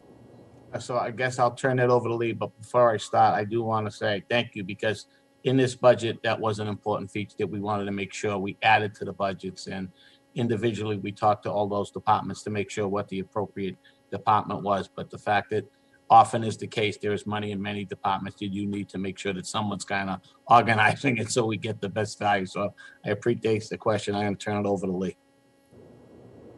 Thank you, Mr. Manager, and through you, Mr. Chair. I'm excited to see translation really moving up in our budgets. The money in the executive really is to handle what we've learned over the past year of what we expect for our normal translation services that we are now doing. And as you know, since March, we've been putting out information in 8 different languages, and we're going to continue. And at the same time, it's really great that the Family Policy Council has been engaged in the language justice work. Bridget Martin, who's the communications manager at DHSP, has really been serving as our liaison to sort of stay connected. And we're going to take our lead from the recommendations that come out of the Family Policy Council. I think we do need to have a citywide approach of how this works. They seem to be really uniquely positioned to be able to put out those recommendations, but it makes no sense for the Public Information Office to be doing something completely different than DHSP that's doing something different than the schools. We probably will have unique and some differences at times, but having a unified strategy is going to be key. So we'll be taking the lead from what comes out of the Family Policy Council. Madam Vice Mayor, any follow-up comments on that? Yeah, thank you, Mr. Chair. I just wanted to say thank you to Lee and to the city manager for really thinking about this in a holistic way. I think you're right. Like, we need a citywide strategy. We've needed one for a long time. And I just wanted to make sure everybody was working together and that funding will help what we end up coming up with from the Family Policy Council, with the many, many focus groups and conversations we've had with other municipalities. There's been a tremendous amount of work in the language justice area. And I'm excited to see almost $250,000 really being allocated to this effort this fiscal year. So thank you for that clarification, and I'll yield the floor. Thank you, Mr. Chair. Thank you, Vice Mayor. Mayor Siddiqui, followed by Co-Chair Simmons. Mayor Siddiqui.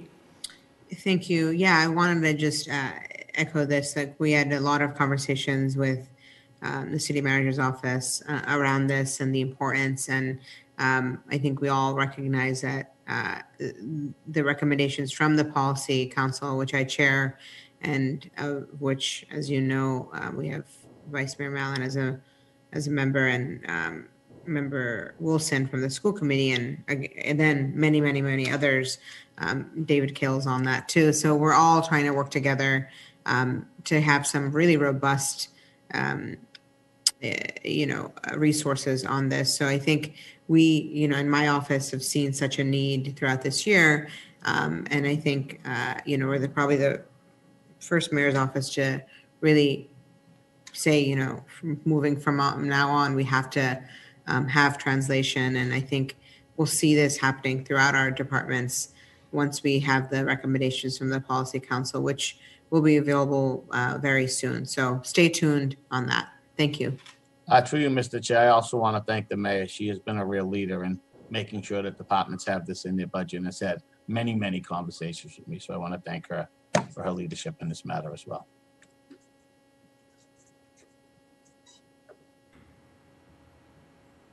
Thank you. Any follow-up, Mayor? No, thank you. Thank you. Councilor Co-Chair Simmons, please. Thank you, Mr. Co-Chair. Just briefly, because there was mention of it, but I don't see that it's in the budget, and I think Mr. Kill spoke to it, and so I would like to see maybe going forward, even if it's something that's out of the budget cycle, which is how do we make this more comprehensive? I'm excited to see this language justice effort going forward, and I would agree that it will only be as effective as its coordination. And so I, just would like to urge the city manager, as he is going through what may very well be a supplemental budget, which is something we always do, what is normal to us, that we might consider what a comprehensive language engagement policy might look like and how that would be funded so that we have parity across the community. Because as everyone says, a lot of people are doing it very well, but it's not consistent across the city. Thank you, Mr. Chair. I yield the floor. Thank you. All good comments. Please. Did someone wish to add their comments? Mr. Manager? No, I think we will move forward and take a look at this. Great. This is clearly a priority and something. Thank If we you. can do it better, the money will be available. I don't see any other hands raised on this issue. So there are no more questions, I believe. Mr. Chair, Yes, please, Vice Mayor, go ahead. I had another question Please. for the executive office. Go ahead. My question is around the position for the deputy manager. There is still a line item for the deputy manager position and a salary listed for $250,000. The deputy manager retired in January, and I haven't heard anything about replacing that position, if it's been online or noticed. Is there a plan to hire a deputy city manager? And if so, what is the expected timeline for that process? Mr. Manager? So, like all vacancies, we've put almost every position on a hold. We are in discussion on whether or not we are moving forward with that position. I'm not going to say yes or no yet because we are in discussions on, how we're going to handle that vacancy. So obviously it's an important position. It's in the budget that way, but how we fill it, when we fill it, to be honest, is still in discussion with me and the personnel director. But as soon as we come up with a plan, I'll make sure the council is well aware of it. Oh, thank you, Mr. Chair. Through you, I think this is a really important position, particularly knowing that there will be a change in leadership next July, and making sure that we have somebody in that position that is well suited to perhaps, fill in for a few months. I know when you were hired, Ms. Peterson actually was the acting city manager for several months while the contract negotiation happened. So I would just like to say today that I hope that we are moving forward with filling that position. I know it's probably a difficult conversation to have, knowing that there will be a transfer in leadership. But I think for the health of our city and the health of the executive office, I would like to say I think it's a good idea to fill that position and pretty quickly. I'd like to see somebody in that role. I know Ms. Peterson did a ton of work, and I know that there's probably a big hole in the office, although I think that your team has been admirably pulling together and making that happen and making it seamless. But I would love to see somebody in that role that was really dynamic, that we could bring forward into the next administration and make sure that we don't have a hole in leadership should something happen or contract negotiations go on a little longer. So I guess I'm glad to see it still in the budget and that there are conversations still happening, and I look forward to any updates from your office. Those are all my questions. Mr. Chair, I yield the floor. Thank you, Vice Mayor. You raise a great point, and I completely concur. So at this point, I'd like to move to accept the executive budget as we just discussed. Mr. Clerk? On that motion, Vice Mayor Mallon. Yes. Yes. Councilor McGovern. Yes. Yes. Councilor Nolan. Yes. Yes. Councilor Simmons. Yes. Yes. Councilor Sabrina Wheeler. Yes. Yes. Councilor Toomey. Yes. Yes. Councilor Zondervan. Yes. Yes. Mayor Siddiqui. Yes. Yes. Councilor Carlone. Yes. Motion passes 9 in favor, 0 against. Thank you, Mr. Clerk. Our next area is the executive on domestic violence prevention. Vice Mayor Mallon has the first question. Vice Mayor? Thank you, Mr. Chair. Through you to the city manager and to Ms. Speakman. My question is, there's a significant increase in the OOM for the fiscal year 22 budget, around $70,000. During the pandemic, there were additional dollars allocated for things like funding for hotels and other expenses, like a citywide marketing strategy called You Are Not Alone, to make sure that domestic and gender-based violence victims understood that even in a pandemic, they didn't have to stay with their abusers. There were other options. I guess I'm just wondering if this additional funding in OOM is to continue some of this critical work, or if it's going to be used as we start to recover. I just was wondering if Mr. Manager or Ms. Speakman could speak a little bit to what that funding is for. Liz, do you want to jump in? Sure. You can hear me okay? Yep. Thank you. Thank you for the question. And I appreciate all the support from the city councilors on the work that we're doing on domestic and gender-based violence prevention. So the additional 70,000 is kind of going to be split up in a few different ways. The city has committed to supporting a new position at Transition House. So part of that position will be funded by the city, and they're going to find other funding for the rest of the position. It's going to be called Director of Equity and Justice. And that position is going to really focus on internal and external ways that we can better improve our response to survivors of domestic violence who have traditionally been marginalized or voices have not been heard as much in the process. So that will include outreach to communities that we don't often hear from. Additionally, we're going to have an additional $10,000 that's going to go towards the emergency fund at Transition House. So that will provide various emergency related assistance for survivors of domestic violence. And then we've also contracted with someone to provide to partner with us to do a needs assessment on how we can better support Black and Brown survivors of domestic violence and sexual assault. And so that's going to be a extensive process that's starting this month, and we'll hopefully wrap up with a report and recommendations in December. And so part of that additional funding is going to go there. We are continuing to do outreach. When we first did the Quarantined But Not Alone outreach campaign, when the lockdown first started, service providers were seeing a dramatic decrease in calls for service. And since doing that campaign, I'd say late summer, they've seen a dramatic increase in calls for service, including many more consultations from providers who are looking for advice and suggestions on how to support survivors. And so I think that campaign was pretty successful, and we're very pleased with that and knowing that more people are getting access to the services that they need. So we want to make sure that we're really reaching all members of our community as best we can. So that's kind of what we're looking at with that funding.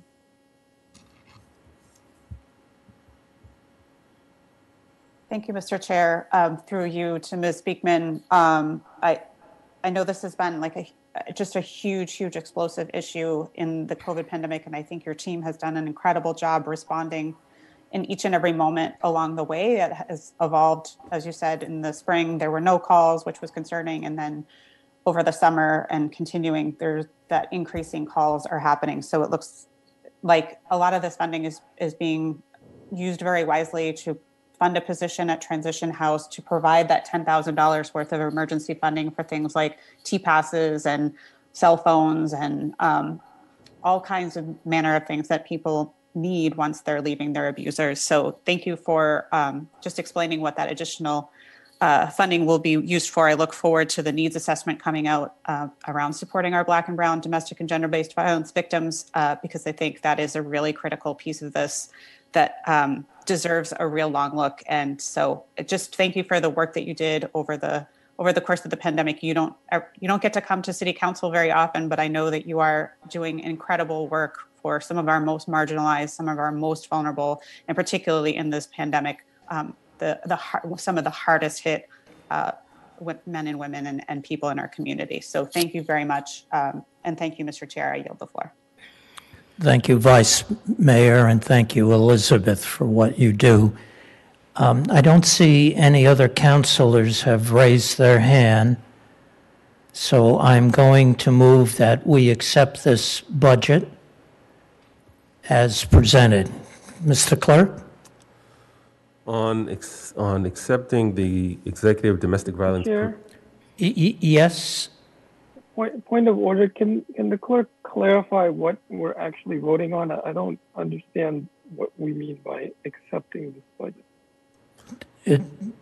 So it's my understanding that this is on referring this portion of the budget to the full City Council with a favorable recommendation. Thank you, Mr. Chair. So on accepting and referring the executive/domestic violence prevention portion of the budget and referring it to the City Council with a favorable recommendation. Vice Mayor Mallon. Yes. Yes. Councilor McGovern. Yes. Yes. Councilor Nolan. Yes. Yes. Councilor Simmons. Yes. Yes. Counselor Sabrina Wheeler. Yes.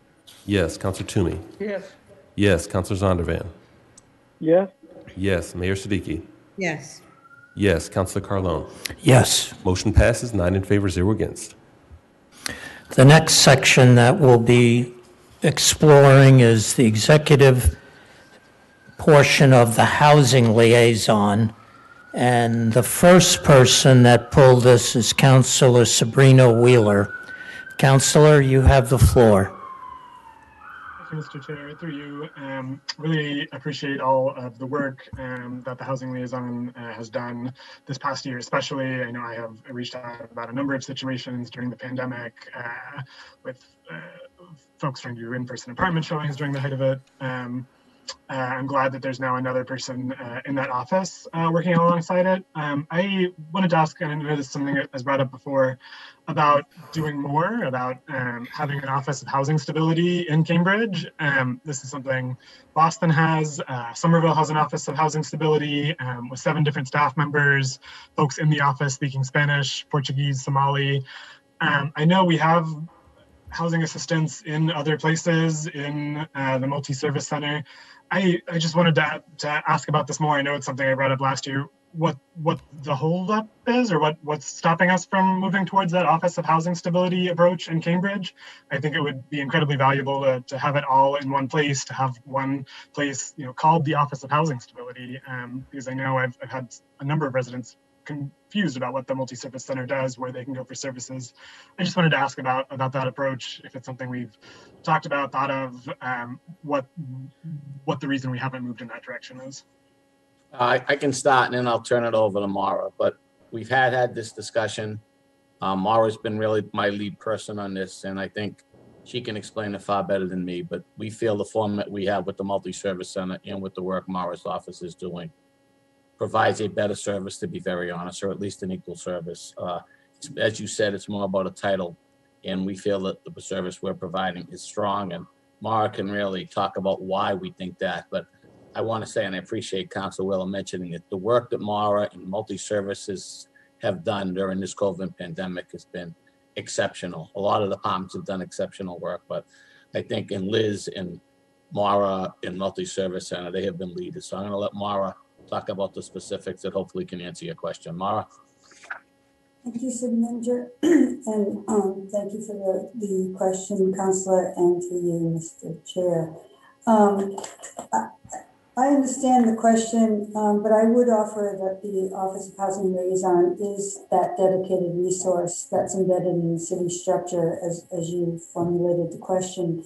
In fact, the Housing Liaison, as you said, the staff support and respond to the city's housing crisis by addressing displacement issues and concerns, working on landlord-tenant disputes, and providing housing search and case management, and also by engaging in policy review and advocacy efforts. And then also the position serves as a primary point of contact for complex housing situations such as large building sales and displacement of fires. And also, and here's where it's, I think, similar or we have a different model, but similar services that we work very closely with CDD and DHSP and other relevant departments to coordinate initiatives that result in strategic change. So, but for the name differential from OHS to OHL, really the focus and activities of each office, Boston, Somerville, and Cambridge, are comparable. Each share basically or focus on 4 different areas: tenant support, program development, policy review, and advocacy. And I'll make this brief, but I just wanted to go over each of those of the cities. The city of Boston was the first in the region to establish the Office of Housing Stability, as you probably know, and it's a division of the Department of Neighborhood Development. They primarily offer resources and services for tenants facing the housing crisis. They provide emergency funds, tenant workshops, information, as well as services to local providers. And much of the direct service work beyond information referral that they offer, including the administration and disbursement of city funds, is contracted out to partner agencies. A lot of that work is done through the Multi-Service Center here in Cambridge. The city of Somerville established the Office of Housing and Stability in 2018, and that office is housed in the city's Office of Strategic Planning and Development. And as you know, it's staffed by a director, a couple of co-deputy directors, and a number of staff. And the office, again, provides tenant information referrals, workshops, landlord outreach, and policy advancement. And certainly the director has been instrumental in Somerville in organizing local and regional responses to affordable housing legislative initiatives. They also manage vendor contracts for homeless prevention services, including legal services, housing search, and tenant education and outreach. And again, that's a lot of that is done through DHSP and in particular MSC. So in Cambridge, as you know, we started in September of 2019, and we're housed in the executive department. And again, the focus and activities are very similar in that we provide direct services and we engage in program and policy development. And I think what's important to note is the additional staff that was hired in December of 2020 to do ongoing intensive case management. That is field-based intensive case management, and at this time, neither Somerville or Boston have the capacity within the direct staffing. So I think we're all trying to kind of fill the gaps that are relevant in our city. And so to appreciate the fullness of the Cambridge response, I think we really have to look at the work and services that are offered by existing and proposed staff in Cambridge in the three main departments that work on housing, CDD, DHSP, and the Marital Liaison's Office, that's similar to the work that staff in Somerville and Boston do in their housing stability offices. And in particular, and MSC has been noted, Cambridge, even before any of the offices of housing stability or the housing liaison was established, Cambridge had the most comprehensive city-funded array of affordable housing programs and services. Neither Boston or Somerville had or have a city multi-service center. And so again, a lot of what the offices of housing stability in Boston and Somerville do fill that role. So the addition of the housing liaison position added capacity to DHSP and CDD. CDD does a lot of policy work. But I recognize that, because of COVID, much of the focus for Cambridge has been on direct service and just local policy implementation. Some of the planned activities, such as launching a citywide outreach and information campaign, which we're embarking on now, and hopefully will clarify some of the distinction and help residents recognize the collaborations that we have within the city. That and other programs and policy advancement were postponed or delayed. But we have contributed to many of the Vital City initiatives and will continue to do so. So I guess in summary, I would say that the 3 points of contact in Cambridge, CDD, Housing Liaison, DHSP, have a very comprehensive and coordinated approach. It is a decentralized approach. But I believe our model does offer a robust, coordinated, and no wrong door approach for housing stability services. And we utilize the expertise of each department. So hopefully that answers your question, but I'm happy to talk more if you need me to. Councilor Sabrina Wheeler, do you have a follow-up? Thanks. Yeah, just briefly through you, Mr. Chair. Thanks for that response. And again, really appreciate all the work that the Housing Liaison Office and other departments have done. I understand there's a lot of overlap between the work Cambridge is currently doing through the different departments and that the Office of Housing Stability is doing in Somerville or Boston. I do really think a dedicated office would help with communication, would help with collaboration, and would also make it a lot easier for residents to have a one-stop shop and not have to, figure out who to go to or get referred. We do a biannual community survey, as I'm sure staff know, and the biggest issue that always comes up on it is by far and away housing, of something the city could be doing better. I'm really glad we have a new person working with the Housing Liaison Office that we're able to start earlier, in part through the police budget reallocation in the budget last year. But the Somerville office has 7 staff members, and we have them in one office, and I think that would really be an improvement, and I hope that's a direction we can head in Cambridge. So I'll go ahead and yield back. If I may just follow up on that, I understand that. I do think if we combine the staffing of MSC and the Housing Liaison Office, and we are in one office and work very closely together, we actually probably outpace what Somerville or Boston has. Again, I think with the launch of the campaign, continued information sharing, I think that will help residents, and I do think we're reaching the point where folks know that there is one place to go. But also, I think it's important that if they do go to another place, it's coordinated and we communicate really closely with, again, CBD and MSC. So it's a no wrong door approach, which I think is important. Thank you. Thank you both. Mayor, you had your hand up, but it seems to have evaporated. Do you wish to say anything? Yeah, I got a quick call. Let me, Councilor Zondervan's handed up. I'll be back in 1 minute. That's fine. We'll go on to the next comment then. Councilor Zondervan? Thank you, Mr. Chair. Through you, I agree with my colleague. I've done a lot of had a lot of interactions with the housing liaison during this pandemic, and I have certainly appreciated the support that they were able to provide as we were trying to provide direct services and assistance to our constituents.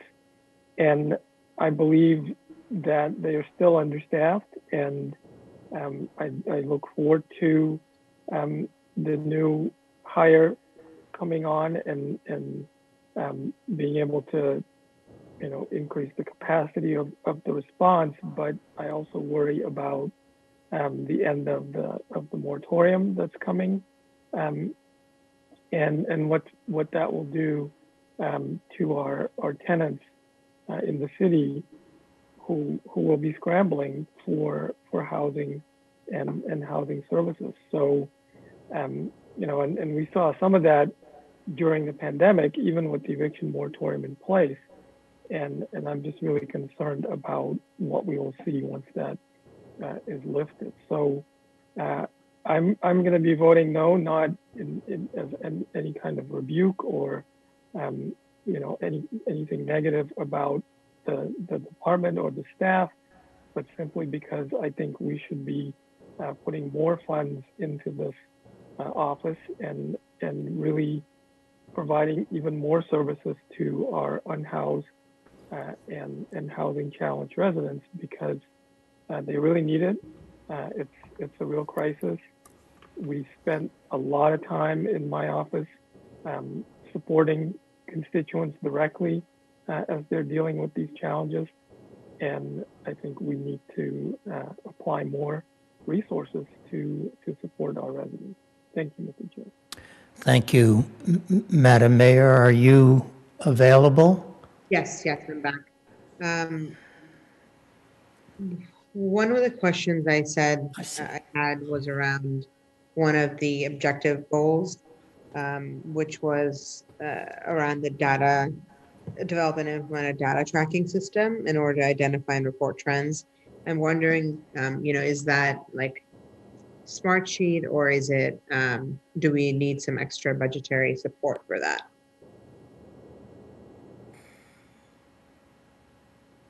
Thank you, Madam. Excuse me, Mayor, through you, Mr. Chair. We did put money in the budget for that.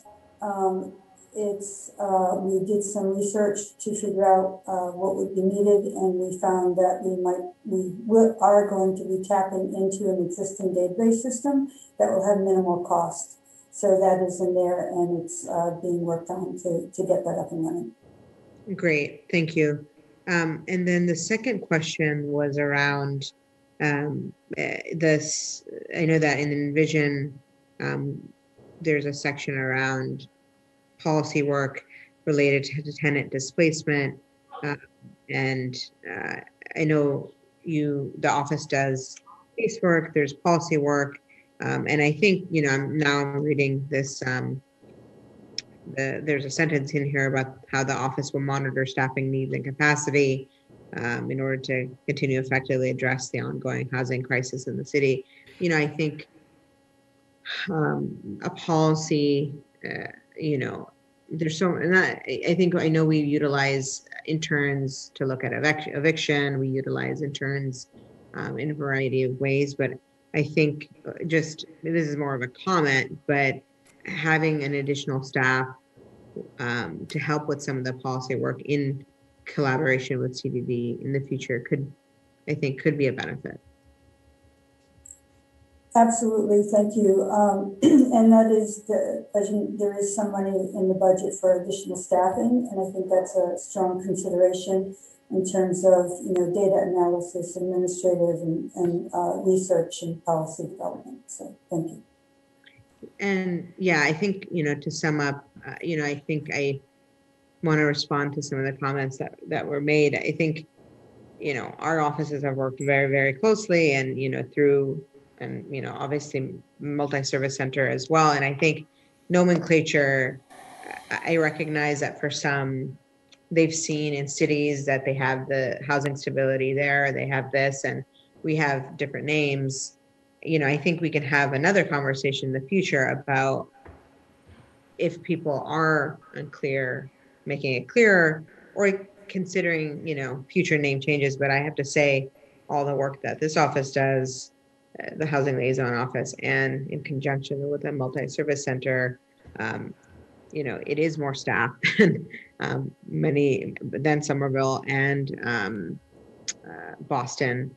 And I think the caseload and the type of work and the case intensive studies is really unique. And I think I think maybe last year, even the year before at this point, I was, I think, less clear about what Multi-Service Center was doing and, still learning. But now that I've seen it firsthand and have really worked very closely with both teams, it's very clear to me that I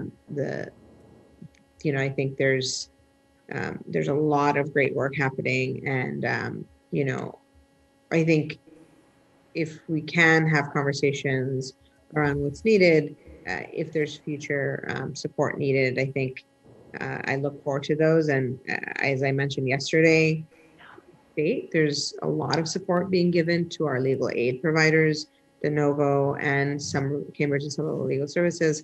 I've made calls of, what do you need? The city is ready to help. And they're like, we're doing well. We have support. And I think that's one of my things that, we want to know what the trends are, where help is needed, and to respond adequately. So, I think, as I said, happy to have future conversations and work with, Councilor Sabrina Wheeler around the nomenclature and so forth, and think about ideas. But, just wanted to thank you for all that you're doing. And it's a pleasure to work with all of you.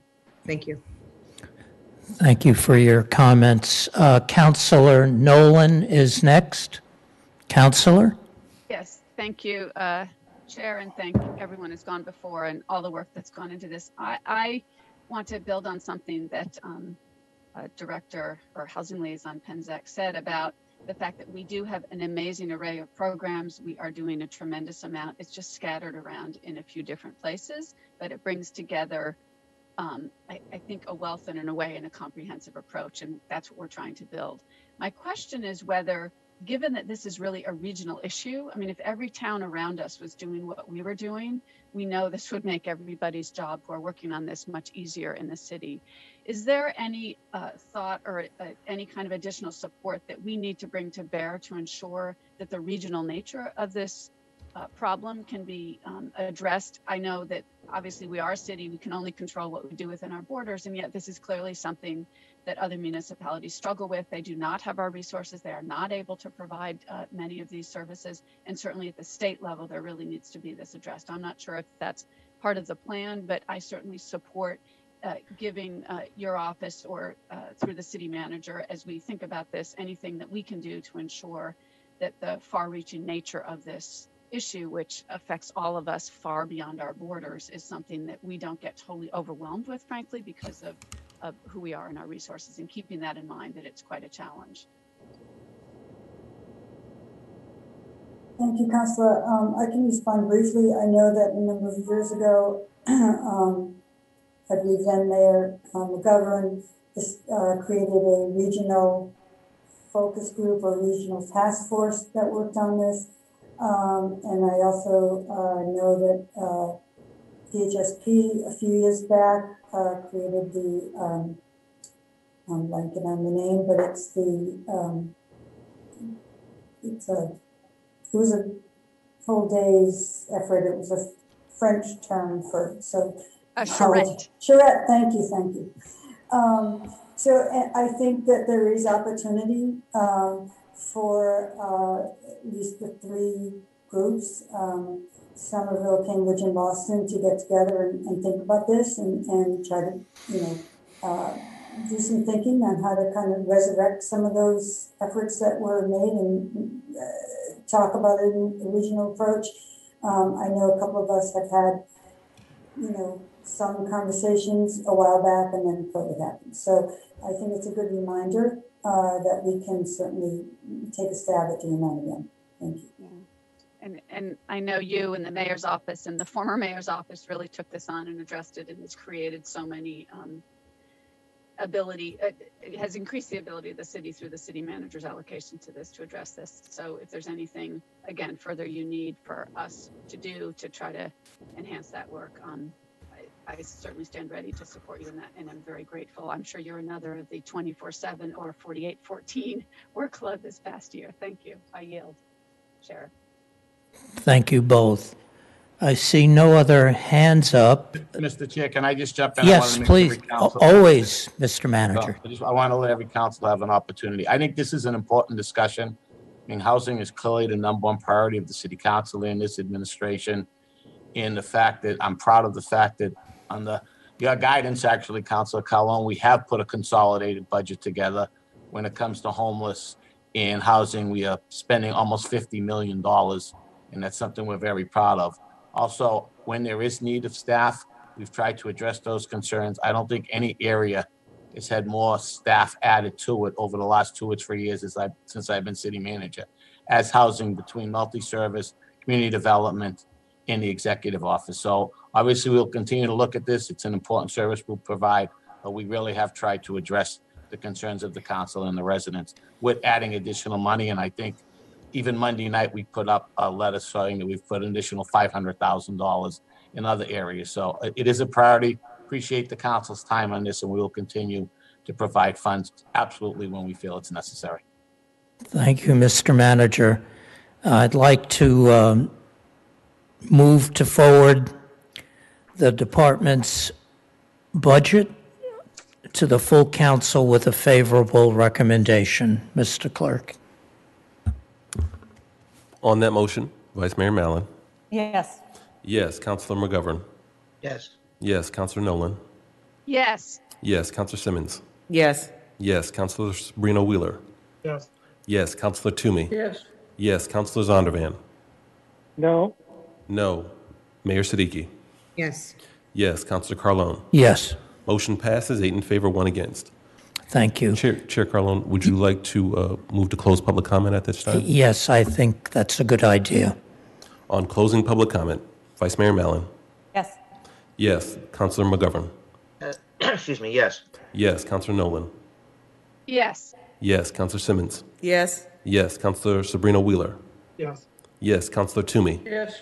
Yes. Councilor Zondervan. Yes. Yes. Mayor Siddiqui. Yes. Yes. Councilor Carlone. Yes. Motion passes 9 in favor, 0 against. Thank you. So the next section is in the executive portion under Public Information Office, and 2 councilors have submitted questions, and we'll begin with the first, Councilor Sabrina Wheeler.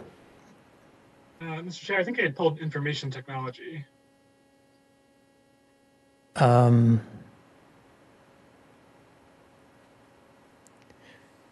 I see. Yes, you're absolutely right. I see the question is in the wrong location.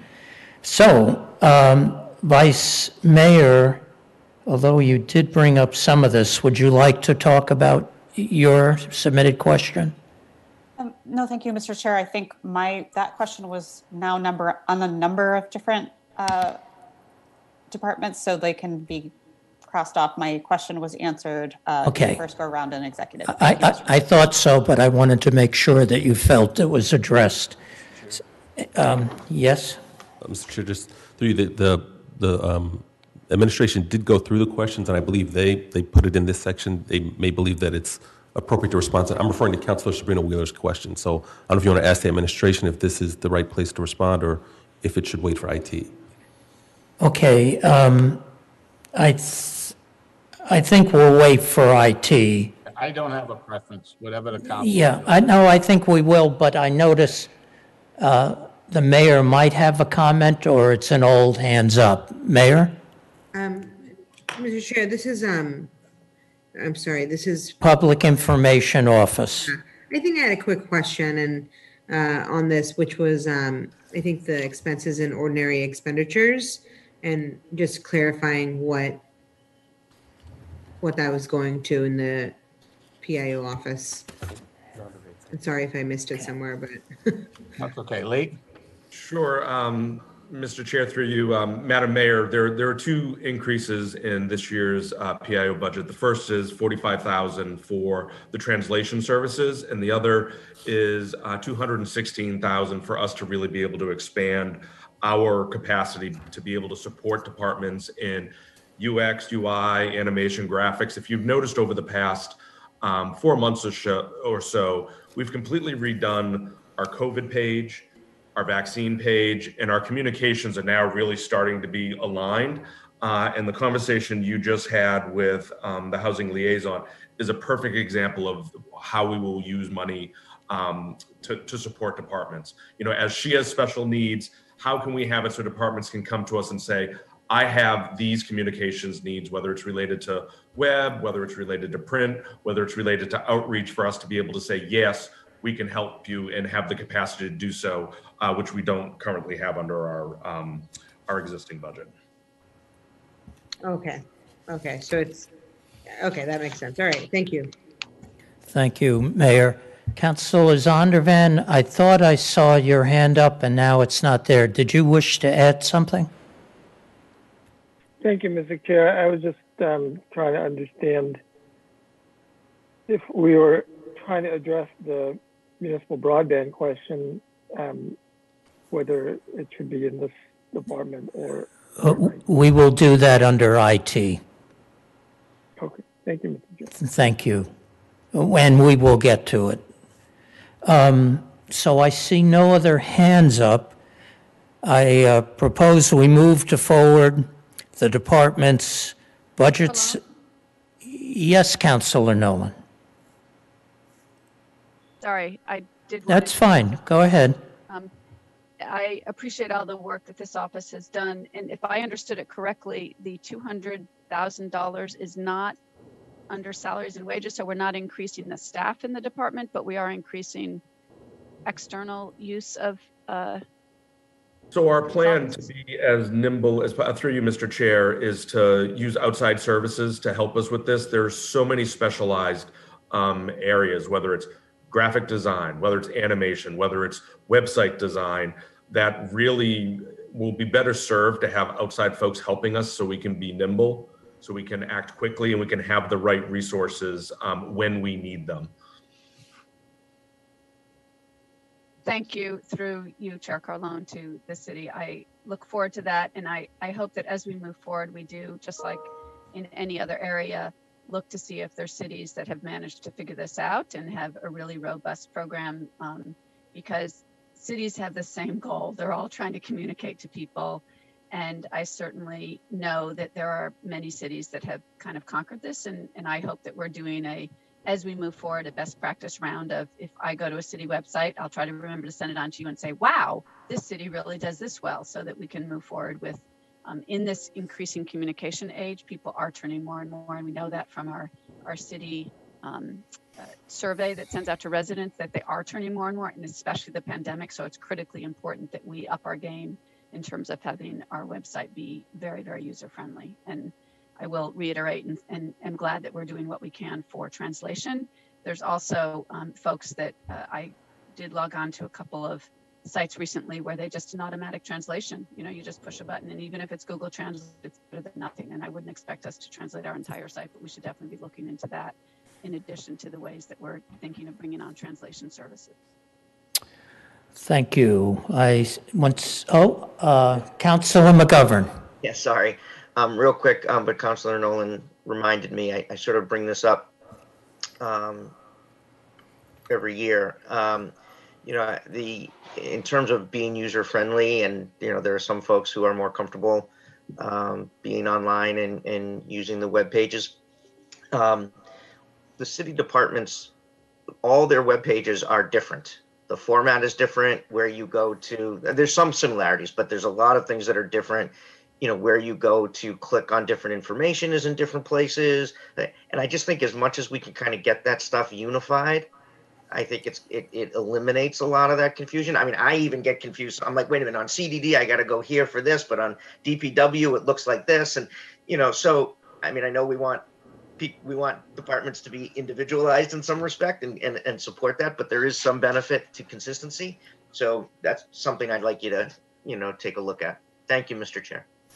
I think that's a good suggestion, even if it's just the main page is organized so it's understandable from one department to another. Good comments. There are no other hands up, so I propose to move to forward the department's budget section to the full council with a favorable recommendation. On that motion, Vice Mayor Mallon. Yes. Yes. Councilor McGovern. Yes. Yes. Councilor Nolan. Yes. Yes. Councilor Simmons. Yes. Yes. Councilor Sabrina Wheeler. Yes. Yes. Councilor Toomey. Yes. Yes. Councilor Zondervan. Yes. Was that a yes, Councilor Zondervan? Yes. Yes. Mayor Siddiqui. Yes. Yes. Councilor Carlone. Yes. Yes. Motion passes 9 in favor, 0 against. Thank you, Mr. Clerk. The next department is the fire department, pulled by the Vice Mayor. And Madam Vice Mayor, it's your call. Thank you, Mr. Chair. Through you to the city manager and the police chief, or sorry, the fire chief. I'm just pulling up my questions here. I think I can speak for all of us. We're very excited to see that the fire department cadet program is in the budget for $700,000 and that will be moving forward this year. I think as a big proponent of this plan and idea modeled after the police department cadet program, the idea is to create a vehicle for greater diversity on the fire department, both in ethnicity and in gender. So I just wanted to ask some questions around how that will be achieved through this program. What kind of levers will be in place? So I know I sent my questions in advance, but I'll mention them again here. What is the estimated number of fire cadets that we're expecting per year? How will diversity and equity metrics be established? Who will be deciding on the criteria and goals for such equity metrics? And who will be considered diverse and or equitable?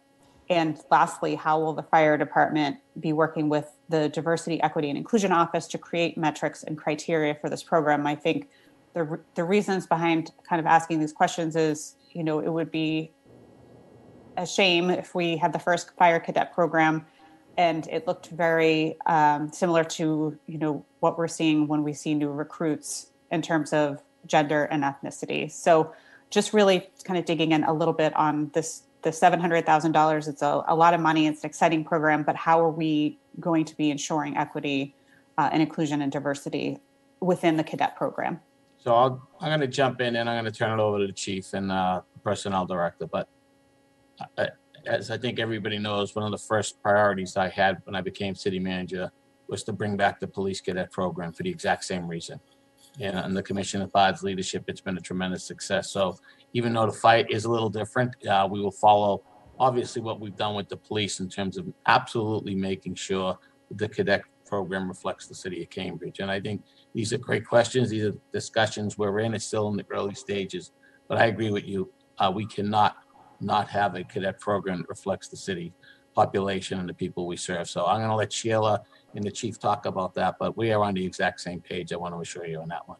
Chief or Sheila, I don't know who wants to go next. Good morning. Thank you, Mr. DePasquale. Through the chair, to you, Councilor Mallon. We are very excited about the potential for this program as well. We will be working closely with both the Personnel Department and the Office of Equity and Inclusion to design the metrics and establish benchmarks. We have some significant challenges ahead of us with respect to the actual design of the program for a whole host of reasons. Fire service is different than the police department, obviously. There is no similar program in this area that we're aware of. I know a special act of the legislature was passed for Boston. They're grappling with the same issues of how to design the program and set it up. We have done a little bit of looking, actually quite a bit of looking across the nation for similar programs.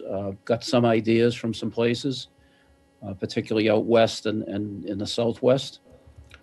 I would estimate that in the first iteration of the program would probably only see 4 to 6 candidates maybe. And as it progresses, I would estimate that we'd have probably no more than 10 at a time.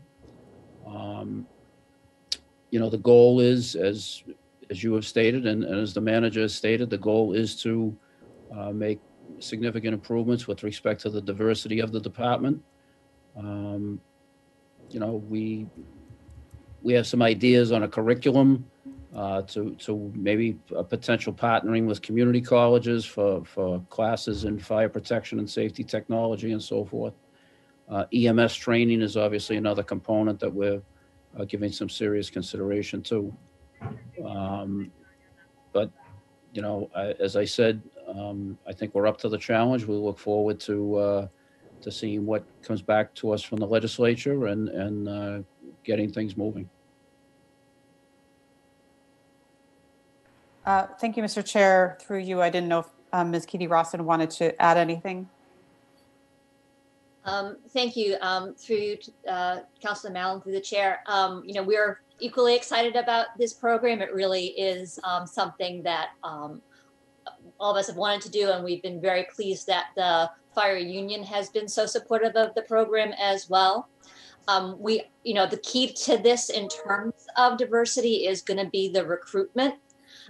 And so, the fire department is doing a really good job now of laying the groundwork in terms of, the youth academies and really trying to get out into the high schools more and more to generate excitement about a career in fire service and the diversity of jobs that are available in the fire service, particularly through EMT programs and paramedic programs. So we will be, working with the fire department to focus on those areas moving forward to ensure that the first class is a diverse class.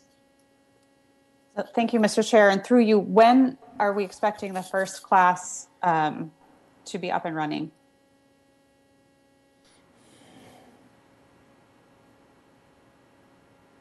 My understanding is, it's still with the legislature, so it's sort of unclear when it would pass.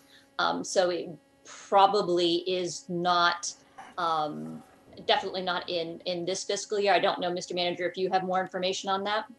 Yeah, so it was a delay in getting it to the legislature. We found that out. We've resolved that. But I assure you, we've got a priority at the legislation, and we will, as soon as it's available, we will start. So hopefully we'll be able to give you more information on when the starting date is. But I want to assure you that this is a top priority in terms of getting it started. And sorry for the delay. Thank you, Mr. Chair. Through you, I think Ms. Katie Rawson said it probably wouldn't be in fiscal year 22 given the legislature. So it's in the budget just in case there is an opportunity for it to be in fiscal year 22. I think she meant 21 is what I'm guessing when she said the current year. But we think it'll be in 22. So I think there was a little confusion. I think she meant before June 30th, obviously we won't be ready, but we will be ready next year as long as we don't have a issue with the legislature, which I don't believe we will. Okay, great. Is that correct? Fiscal year 21. Okay, thank you for clarifying. I think, we have a real opportunity here. I'm really excited about this. I'm excited that the fire department and the union and the personnel department are working hand in hand with the Diversity, Equity, and Inclusion Office, because I think we have an opportunity to be really groundbreaking here. And I'm looking forward to, the Cambridge Fire Department really coming forward and being groundbreaking and being a leader in this area and taking this on. So I look forward to having more updates on that. And just, I guess those were all of my questions. Thank you very much. And thank you, Mr. Manager and Mr. Fire Chief. Thanks. I yield back. Thank you all for your work in this area. So I don't see, I do see your name. Councilor Nolan, please, you have the floor. Thank you. I'm totally excited about this program, and I also hope that we move forward in all city departments to address the issue of diversity in hiring. That I look forward to us looking into civil service. We're waiting for a report that's we expected last summer, and I really look forward to moving us into an era where we can hire the best of all across the board, all folks in every department without having to develop separate programs that end up being sometimes problematic. And yet I'm completely thrilled about this program and look forward to moving forward as soon as we can on a range of other initiatives in this. Thank you. Thank you. So we have completed a discussion. I propose that we move to forward the department's budget section to the full council with a favorable recommendation. On that motion, Vice Mayor Mallon. Yes. Yes. Councilor McGovern. Yes. Yes. Councilor Nolan. Yes. Yes. Councilor Simmons. Yes. Yes. Councilor Sabrina Wheeler. Yes. Yes. Councilor Toomey. Yes. Yes. Councilor Zondervan. Yes. Yes. Mayor Siddiqui. Yes. Yes. Councilor Carlone. Yes. Motion passes 9 in favor, 0 against. Thank you, Mr. Clerk. The next section that we will discuss is inspectional services. And the Vice Mayor has 2 questions, and I believe that's all that's been submitted. Vice Mayor, you have the floor. Thank you, Mr. Chair, and through you to the city manager and the inspectional services team. My question was around the number of current FTEs that are showing as vacant. There's 29, I think, current FTEs in the department, and 6 of them are showing as open positions. Some of them are pretty high-level positions: a sanitary housing inspector, a building inspector, and a manager of building inspections. I want to say that over the last 15 months, inspectional services has been one of the busiest departments in the city. Going above and beyond for our retailers, our restaurants, and making sure that everyone was complying with new policies and procedures that seemed to change each and every day, while at the same time we still had a tremendous amount of building happening. 6 out of 29 positions is about 20% of the whole department is currently considered vacant. I'm just curious as to those positions. Were some of those positions holdover positions from fiscal 21 that weren't filled? Are these ongoing positions that we need to be filled now? I'm concerned about this department that I think does a tremendous amount of work with not a lot of people, and just curious about those 6 vacant positions and where we are in that process of filling them. Sure. So I can jump in, then I'll turn it over to Ranjit and David Keel, who's actually been a point person for me. Some of these 6 have been filled. We've also used some temporary help. These positions have never been on a freeze. We've attempted to fill them. We've had some difficulty filling them, but it's been a priority. But I think David can give you an update on each one along with Ranjit. But we've really tried to work with inspection because you're right, the workload's been incredible. And we've just had some difficulty filling these as quickly as we would have wanted. But we have been able to bring in some additional staff that is not in a permanent position for temporary help. But the goal is to fill these. So I know David's been working closely with Ranjit. So I don't know if you want to give us an update, David or Ranjit, on each one of the positions on the list, but I think it's important to address them. Yeah, so I'll run through the list and Ranjit can fill in. So the admin assistant position, that position was posted. It's now closed and interviews will be scheduled.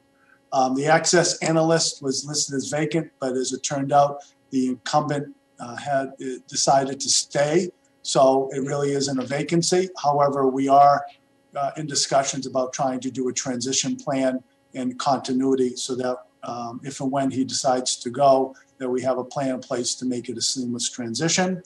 The sanitary housing inspector position, that individual started Monday, so that position is filled. The building inspector position is filled, so that's done. The records coordinator will be posted this week. That was a vacancy that was created when the incumbent took the code and compliance position for STRs in the department. And the manager of building inspections, that is posted, has a 6/3 closing date, and interviews will start thereafter. Frankly, we inspection decided to wait posting that till they got some of their inspector positions filled. And just in addition to that, the department did have some other vacancies that it did fill, which is a zoning specialist that has been filled. Electrical inspector, a position that was vacant that has been filled during the fiscal year. Additional building inspector positions, and as I mentioned, the code compliance officer position was vacant that has been filled. So yeah, we have not held the positions. As the positions come vacant, we have a process and we try to get them filled as quickly. And I think in addition to these positions, there have been some others that have been filled in the interim during the fiscal year. So they've been working on filling these positions as quickly as possible. And Ranjit, do you have anything to add? I think in addition to what Mr. Kale said, we have a part-time building inspector as well as a part-time housing inspector. And also we have a temporary person who is dealing with the records room. So, Vice Mayor?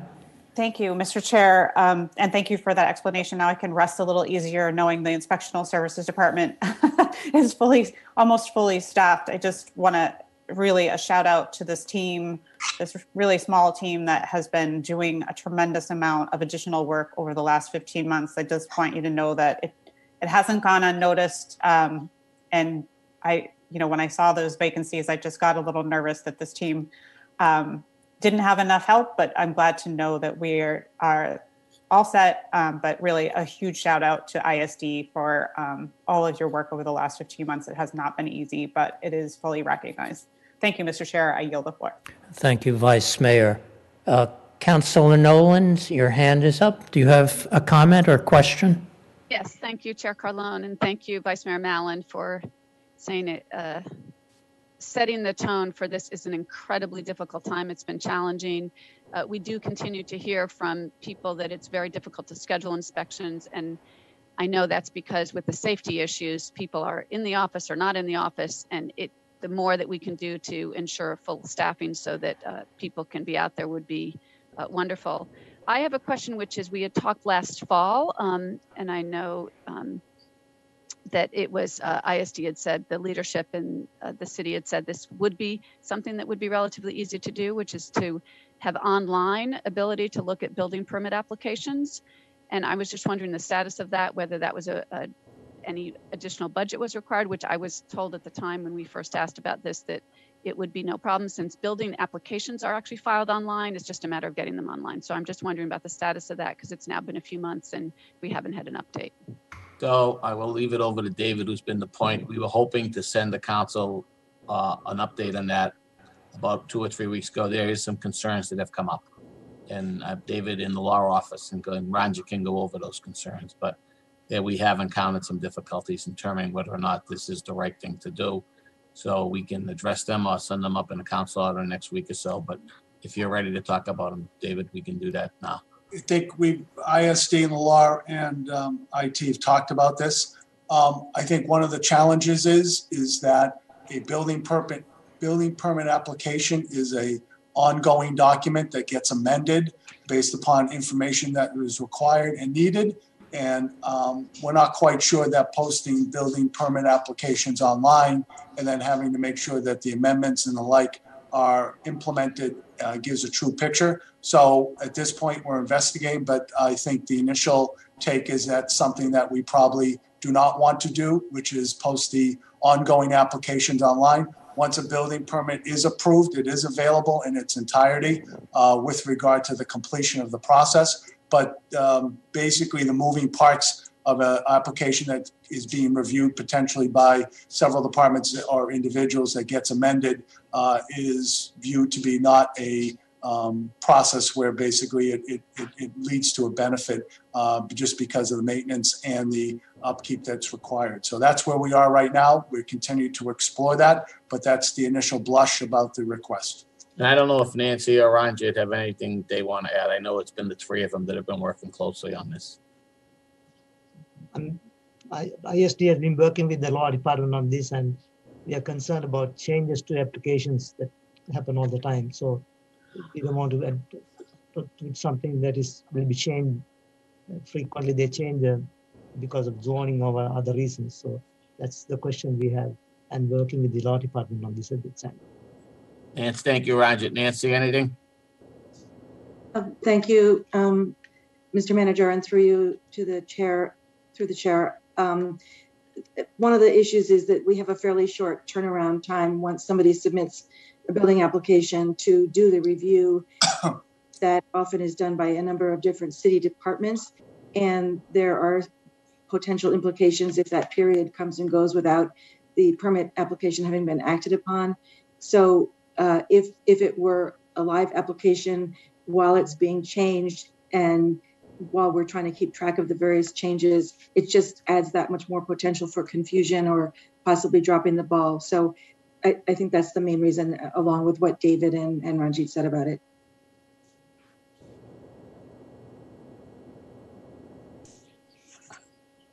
Counselor?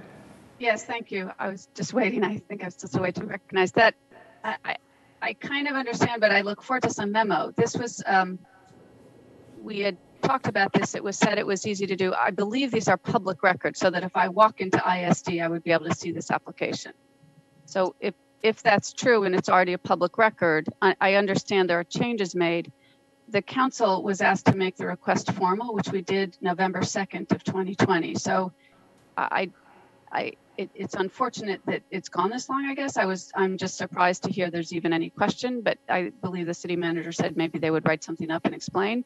Again, I understand there may be changes. However, there had been a sense that this was a positive, transparent effort to, put everything that was public available to the public. So I guess if the city manager and ISD and the city solicitor will explain this, then we can look at it. But I'm surprised that it hasn't moved forward, and wouldn't understand why, if it's a public document, that it wouldn't be available, with the understanding that it should be marked that this is a draft or maybe changed. And Councilor, that's one of the reasons why it's not come up yet, because it was our understanding that we were going to be able to do this and it was not going to be difficult. But after reaching the point, I wanted to make sure before we said we weren't doing it, that we had dotted all the I's, crossed all the T's. So that's why we've held this up a little, to make absolutely sure.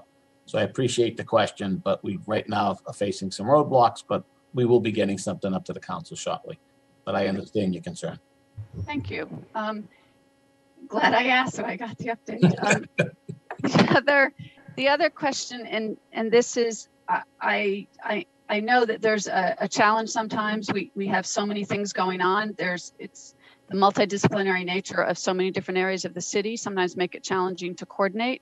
And I'm wondering if there's, with the increase in staffing in ISD, if this will also mean that there will be an ability to better coordinate with some of the other departments of the city. For instance, make sure that whatever ISD understands that the License Commission is dealing with, because sometimes there can be delays in ensuring that all those departments are working together. And because sometimes they're working on a similar project and they have to dovetail and have the various points of information be shared. So I'm just curious as to whether that's also something that is in the works, when it's fully staffed up, that will be able to be a more coordinated response sometimes, whether it's online or just in person. I'll let Ranjit or David talk in, but I can tell you, I feel right now that the license, the inspectional, the traffic, the public work are truly working as a team better than we ever have to get these things done quickly. Matt Nelson's also been a point for a lot of this, as has David. So We understand that, but I think we've done a much better job getting everybody on the same time to move these things quickly, be on the same page, and I think we're in a lot better place than we were maybe when these concerns came up. But I don't know if Ranjit wants to add anything to that. We have been working with all the departments regarding building permits or other restaurants or any other permits. We coordinate almost daily with all these departments because building permits have to go through all the departments, DPW, fire, historical, maybe license, sometimes CDD, water department. So all these departments are coordinated for building permits. For housing and the restaurant, we coordinate with the licensing, DPW, and traffic sometimes before we issue, and we coordinate and contact the applicant through these departments too.